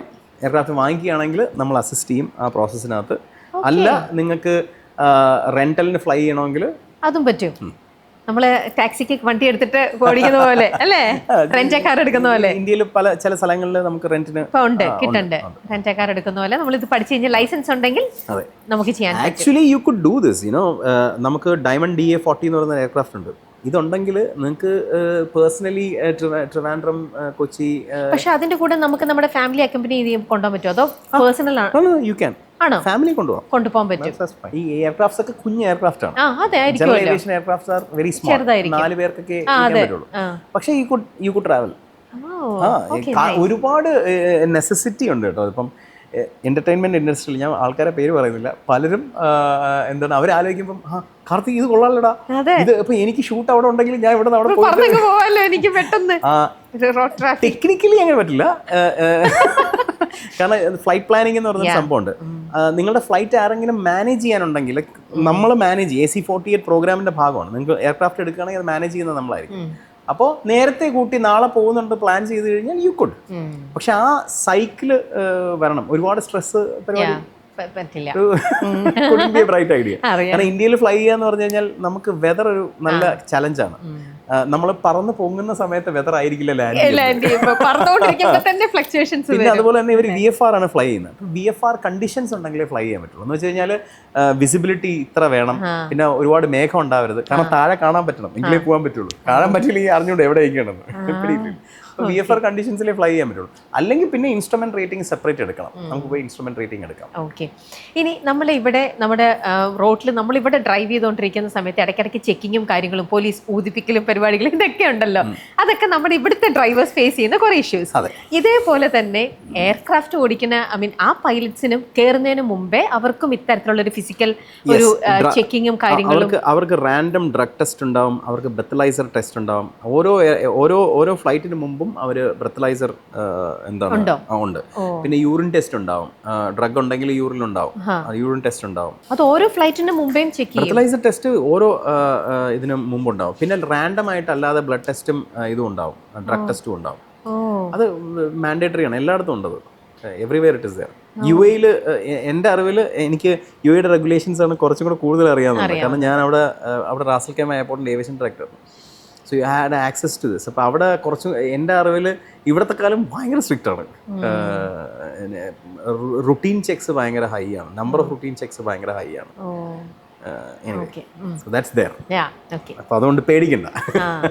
ചില സിനിമയിൽ ഇതേപോലെ ഈ കോക്പിറ്റിനകത്ത് പൈലറ്റ്സ് ഇരുന്ന് ആൽക്കഹോൾ അവർ ഡ്രിങ്ക് എടുക്കുന്നതായിട്ട് സിനിമയിലൂടെ നമ്മൾ കണ്ടിട്ടുണ്ട്. അപ്പോൾ അത് ആക്ച്വലി ശരിക്കും അതങ്ങനെ കുടിക്കാൻ പറ്റുമോ അവർക്ക്? ഇതൊരു കോൺട്രവേഴ്ഷ്യൽ ക്വസ്റ്റ്യൻ ആണ്. അതായത് ഇറ്റ് ഡിപ്പെൻസ്. ടെക്നിക്കലി നോക്കുകയാണെങ്കിൽ ഇറ്റ് ഈസ് എ പോസിബിലിറ്റി. പക്ഷേ ആ പോസിബിലിറ്റി പ്രാവർത്തികമാകണമെങ്കിൽ നമ്മളെ പൈലറ്റ് കോഓപ്പറേറ്റീവ് ആയിരിക്കണം. നമ്മളുടെ ഫ്ലൈറ്റ് അറ്റൻഡൻസ് കോഓപ്പറേറ്റീവ് ആയിരിക്കണം. മനസ്സിലായി. അതായത് നമ്മൾ ഈ ചെയ്യുന്നത് പുറത്ത് ആരോടും പറയരുത് എന്ന് പറയുന്നൊരു സംഭവമുണ്ട്. പിന്നെ ഇൻവെൻട്രി എന്ന് പറയുന്നൊരു സംഭവമുണ്ട്. അതായത് ഇവരുടെ കയ്യിൽ ഇപ്പം ഇവർ പുറത്തുനിന്ന് ഈ പറയുന്ന കള്ളും കൊണ്ടുവേണം വരാൻ. അതൊക്കെ ഭയങ്കര റിസ്ക്കാണ്. അത് കൊണ്ടുവരുന്നത് ചെക്ക് ചെയ്ത് പുറത്ത് പിടിച്ചു കഴിഞ്ഞാലൊക്കെ കരിയർ തീർന്നു പോകും. അപ്പം അതിന് ഇൻവെന്ററി ലിസ്റ്റ് ഉണ്ട്. അത് ആർക്കാണ് പോകുന്നതെന്ന് അവർ ഇൻവെന്ററിയിൽ എഴുതണം. അതെടുക്കുക അതിനേക്കാളും ഡേഞ്ചറസ് ആണ്. ആര് കുടിച്ചത് നമ്മൾ പറയണം. അപ്പം ഈ പറയുന്ന എയർ ഹോസ്റ്റസ് കുടിച്ചു അല്ലെങ്കിൽ പോസിബിൾ ആണോ എന്നുള്ള കാര്യത്തിൽ ഭയങ്കര ഒരു ഡൗട്ട് ഉണ്ട്. അത് സിനിമയിൽ കാണിച്ചിരിക്കുന്ന വേർഷൻ അത് എവിടെയെങ്കിലും എപ്പോഴെങ്കിലും നടന്നിട്ടുണ്ടാവും. പക്ഷെ അത് ഒരു ഭയങ്കര പാടാണ്. അത് very difficult. Heads will roll. Risk എടുത്തിട്ടായിരിക്കും അത് ചെയ്യുന്നുണ്ടാവുക അല്ലേ. പിന്നുണ്ടല്ലോ എന്താണെന്നറിയാം, ഇവരുടെയൊക്കെ ഈ പൈലറ്റ്സ് ആയിക്കഴിഞ്ഞാൽ അവരുടെ ആറ്റിറ്റ്യൂഡ് കംപ്ലീറ്റ്ലി ചേഞ്ച് ആവും. ഇപ്പം എനിക്ക് ഒരുപാട് പൈലറ്റ് ഫ്രണ്ട്സ് ഉണ്ട്. നമ്മൾ പുറത്ത് ഞാൻ ഡ്രിങ്ക് ചെയ്യില്ല, പക്ഷേ നമ്മൾ പുറത്ത് ഇവരെല്ലാം ഡ്രിങ്ക് ചെയ്യാൻ പോകുമ്പോഴത്തേക്കും ഞാൻ പലപ്പോഴും കണ്ടിട്ടുണ്ട്, അങ്ങനെയാണല്ലേടാ, ഇങ്ങനെ ടൈം നോക്കും, ഗ്ലാസ് ഇങ്ങനെ പുഷ് ചെയ്തങ്ങ് മാറ്റും. എന്നുവെച്ചാൽ പുള്ളിക്ക് 12 മണിക്കൂറോ 48 മണിക്കൂറോ കഴിഞ്ഞിട്ട് ഒരു ഫ്ലൈറ്റ് ഉണ്ട്. അത് ഓട്ടോമാറ്റിക്കലാണ്. അത് നമ്മൾ ആരുടെ പറയുന്നതല്ല, അത് automatically happens. And everybody respects it. ഞാൻ കണ്ടിട്ടുള്ള പ്രാക്ടിക്കലി എൻ്റെ എക്സ്പീരിയൻസ് അതാണ്. എല്ലാവരും റെസ്പെക്ട് ചെയ്യും. അതിങ്ങനെ കാണിക്കുമ്പോൾ പറയും, എനിക്ക് എപ്പോഴാണ് ഫ്ലൈറ്റ്, എനിക്ക് എങ്ങോട്ടാ പോകുന്നത്, ഇങ്ങോട്ടാ പോകുന്നത്, അങ്ങനെ അങ്ങ് പോകും. അല്ലാതെ എടാ നീ ഒരെണ്ണം കൂടെ കൂടിയിടാ പോട്ടെ കുഴപ്പമില്ല, അങ്ങനെ ആരും പറയുന്നത് ഞാൻ എൻ്റെ ജീവിതത്തിൽ അങ്ങനെ ചിന്തിക്കില്ല എന്ന് പറയുന്നതാണ് ഒരു സംഭവം. പിന്നെ അതുപോലെ തന്നെ ഇവർ പലപ്പോഴും പഠിക്കേണ്ടി വരും. എടാ നാളെ ചെക്ക് ഉണ്ടടാ, എനിക്ക് വരാൻ പറ്റില്ലടാ എന്ന് പറഞ്ഞാൽ നമ്മളെല്ലാവരും അണ്ടർസ്റ്റാൻഡ് ചെയ്യും. ആരും പറയില്ല എന്താണ് ഈ പൈലറ്റ്സിന്റെ വൈഫ്സ് പോലും ഫ്രസ്ട്രേറ്റഡ് ആവുന്ന ഞാൻ കണ്ടിട്ടില്ല ഇതുവരെ. ചിലപ്പോൾ എൻ്റെ എക്സ്പീരിയൻസ് ഇല്ലാത്തതായിരിക്കും, പക്ഷെ ഞാൻ ഇന്ന് വരെ അങ്ങനെ എല്ലാവരും സപ്പോർട്ടീവായിട്ട് മാത്രമേ കണ്ടിട്ടുള്ളൂ. I think people respects that dedication. അപ്പോൾ അതിൻ്റെ നമുക്ക് മെറിറ്റ്സും ഡീമെറിറ്റ്സും കൂടെ പറഞ്ഞ് നമുക്കിത് വൈൻഡപ്പ് ചെയ്യാം. പൈലറ്റ് നമുക്കറിയാം നല്ല സാലറിയാണ്, നല്ല റെസ്പെക്റ്റ് കിട്ടും.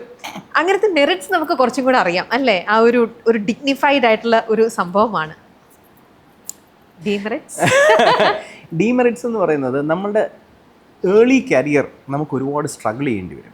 അപ്പം നമ്മൾ സ്റ്റാർട്ട് ചെയ്യുമ്പോൾ നമ്മളുടെ salary will be about 1.5 lakhs to 2.38 lakhs ആയിരിക്കും നമ്മുടെ സാലറി ജൂനിയർ ഫസ്റ്റ് ഓഫീസറായിട്ട് ജോയിൻ ചെയ്യാൻ. പുറത്തുള്ള പോയിന്റ് ഓഫ് വ്യൂവിൽ എല്ലാവരും പൈലറ്റൊക്കെ ആയാലോടാ എന്ന് പറയുന്ന സാധനമായിരിക്കും. പക്ഷേ ഇവർ കയറുമ്പം ഇവർക്ക് ഓൾറെഡി നല്ല കടം ഉണ്ടാവും. 10,75,000 രൂപ അല്ലെങ്കിൽ ഒരു 1,00,000 രൂപയ്ക്ക് അടുപ്പിച്ച് അടവ് പോവും. മനസ്സിലായോ? അപ്പോൾ ചെറിയ പൈസയിലായിരിക്കും നമ്മൾ ആദ്യത്തെ കുറച്ച് നാൾ പിടിച്ചു നിൽക്കേണ്ടത്. ഓക്കെ, അടയ്ക്കാൻ പറ്റില്ല, അടയ്ക്കാൻ പറ്റും. ഓക്കെ, അതിനൊരു സ്മാർട്ട് വേ ഉണ്ട്. പക്ഷേ ഞാൻ പറയണത് എന്താണെന്ന് വെച്ച് കഴിഞ്ഞാൽ അതിൻ്റെ ഒരു വലിയ ഡീമെറിറ്റ് എന്ന് പറഞ്ഞു കഴിഞ്ഞാൽ നമ്മൾ ആദ്യമേ സ്റ്റാർട്ട് ചെയ്യുമ്പോൾ നമ്മൾ സ്ട്രഗിൾസ് ഉണ്ടാവും. നമ്മൾ ഫിനാൻഷ്യൽ നല്ലവണ്ണം പ്ലാൻ ചെയ്യണം, അല്ലെങ്കിൽ നമ്മളെ കരിയറിനെ അത് ബാധിക്കും. നമുക്ക് ഫ്ലൈറ്റ് പറത്തുമ്പോഴത്തേക്കും അയ്യോ നാളെ പൈസ കൊടുക്കാണ്ടല്ലോ, അയ്യോ അവിടെ നിന്ന് കാശ്, എടാ നിൻ്റെ കയ്യിൽ പൈസ ഉണ്ടോടാ എന്നൊക്കെ ചോദിക്കാൻ പറ്റുന്നൊരു അവസ്ഥയിലല്ല. You have to handle an aircraft. There is 200 souls depending on you. അപ്പോൾ you will have to plan better. അതൊരു സ്ട്രഗിളാണ്. പിന്നെ രണ്ടാമത്തെ ഡ്രീമെറിറ്റ് എന്ന് പറഞ്ഞു കഴിഞ്ഞാൽ പലതും നമുക്ക് ഫാമിലി പരമായി ഭയങ്കര പ്ലാനിങ് ഒന്നും ആദ്യത്തെ സ്റ്റേജുകളിൽ നമുക്ക് വെക്കാൻ പറ്റില്ല. നമുക്ക് വിളിക്കുമ്പോഴൊക്കെ ഡ്യൂട്ടിക്ക് പോകേണ്ടി വരും, നമ്മൾ ട്രെയിനിങ്ങിന് പോകേണ്ടി വരും. അതൊരു ചെറിയൊരു ഡ്രോബാക്കാണ്. പിന്നെ മൂന്നാമത്തെ ഡ്രോബാക്ക് എന്ന് പറഞ്ഞു കഴിഞ്ഞാൽ നമുക്ക് എന്തിനും നമ്മൾ ഓപ്പൺ ആയിരിക്കണം. അതായത് ഇന്നത് പഠിക്കണം, അല്ലെങ്കിൽ ഇന്നത് ചെയ്യണം, അല്ലെങ്കിൽ മനസ്സിലായില്ലേ, അങ്ങനെ ഓപ്പൺ അല്ലെങ്കിൽ നമ്മളെ ഭയങ്കരമായിട്ട് ഈ കാര്യം ബുദ്ധിമുട്ടിക്കും. നമ്മൾ എന്തിനും റെഡി ആയിരിക്കണം എന്ന് പറയുന്നൊരു സംഭവമുണ്ട്. അത് എല്ലാവർക്കും കംഫർട്ടബിൾ ആവണമെന്നില്ല. You have to find comfort in that. Okay, ഇനി ഏറ്റവും വലിയ ഡ്രോബാക്ക് എന്ന് പറഞ്ഞു കഴിഞ്ഞാൽ ഒരു പൈലറ്റ് ആയാലുള്ള ഏറ്റവും വലിയ ഡ്രോബാക്ക് എന്ന് പറഞ്ഞാൽ ഹെൽത്ത് കണ്ടിന്യൂസ്ലി കെയർഫുൾ ആയിരിക്കണം. അതെല്ലാവർക്കും ഭയങ്കര ബുദ്ധിമുട്ടുള്ള കാര്യമാണ്. അത് നമ്മൾ എപ്പോഴും ലോങ് ടേം ആയിട്ട് ചിന്തിക്കണം. നമ്മൾ ഷോർട്ട് ടേം ആയിട്ട് ഒരിക്കലും ചിന്തിക്കരുത്. കാരണം ഷോർട്ട് ടേം ആയിട്ട് ചിന്തിക്കുക എന്ന് പറഞ്ഞു കഴിഞ്ഞാൽ നമ്മൾ ഇപ്പോൾ തൽക്കാലത്തേക്ക് കുറച്ച് കഴിച്ചാൽ പ്രശ്നമില്ലല്ലോ. നമ്മൾ എപ്പോഴും 40+ ആലോചിക്കണം. 40-ന് ശേഷം നമുക്ക് അസുഖങ്ങൾ വരാതിരുന്നാൽ നമുക്ക് മാക്സിമം പറക്കാം. അത് ആണ് നോക്കിയിരിക്കണം. അപ്പോ ഇത് നമ്മളെ ബോഡി യൂസ്ഡ് ആയി നമ്മളെ സ്ട്രക്ചർ ആയി കഴിഞ്ഞു കഴിഞ്ഞാൽ ഒരു 5-6 വർഷം കഴിയുമ്പോൾ ഇത് നമ്മളെ റൊട്ടീനാവും. നമുക്ക് ചുറ്റാകുള്ളവരും അതിനെ സപ്പോർട്ട് ചെയ്തു പിന്നെ നമ്മളെ നല്ല കാലമാണ്. ഓക്കെ. അപ്പോൾ നമ്മൾ കാണുന്ന ഇപ്പോഴത്തെ പൈലറ്റ്സ് എല്ലാവരും ഫിസിക്കലി ഫിറ്റ് ആണ്, അതേപോലെ മെന്റലിയും അവർ ഭയങ്കര ഡബിൾ സ്ട്രോങ് ആണ് അല്ലേ? അതാണ് ഏറ്റവും വലിയ അവരെ അങ്ങനെ ആക്കുകയാണ് അവർ പ്രൊഫഷൻ അല്ലേ? എല്ലാ അർത്ഥത്തിലും both mentally and physically they are ഏറ്റവും നമ്മളിപ്പോൾ കാണുന്നതിൽ ഏറ്റവും സ്ട്രോങ് ആയിട്ട് നമുക്ക്. This is the very reason I said that pilots are made, they are not born. They are made. Will ഉണ്ടായിരിക്കണം എന്ന് പറയുന്നത് മാത്രമേ ഉള്ളൂ ഒരു ചാലഞ്ച്. ഓക്കെ. ചോദിക്കാൻ കുറേ ചോദ്യങ്ങൾ ഇനിയുണ്ട്, പക്ഷെ നമുക്ക് ഈ ഒരു സെഷൻ, നമുക്ക് ഈ ഒരു കോൺവെർസേഷൻ നമുക്ക് ഇവിടെ വൈൻഡ് അപ്പ് ചെയ്യാം. അപ്പോൾ thank you for your time. Thank you. Cinema സ്വപ്നം കാണുന്നവർക്ക് ചാവറ ഫിലിം സ്കൂൾ, കൊച്ചി.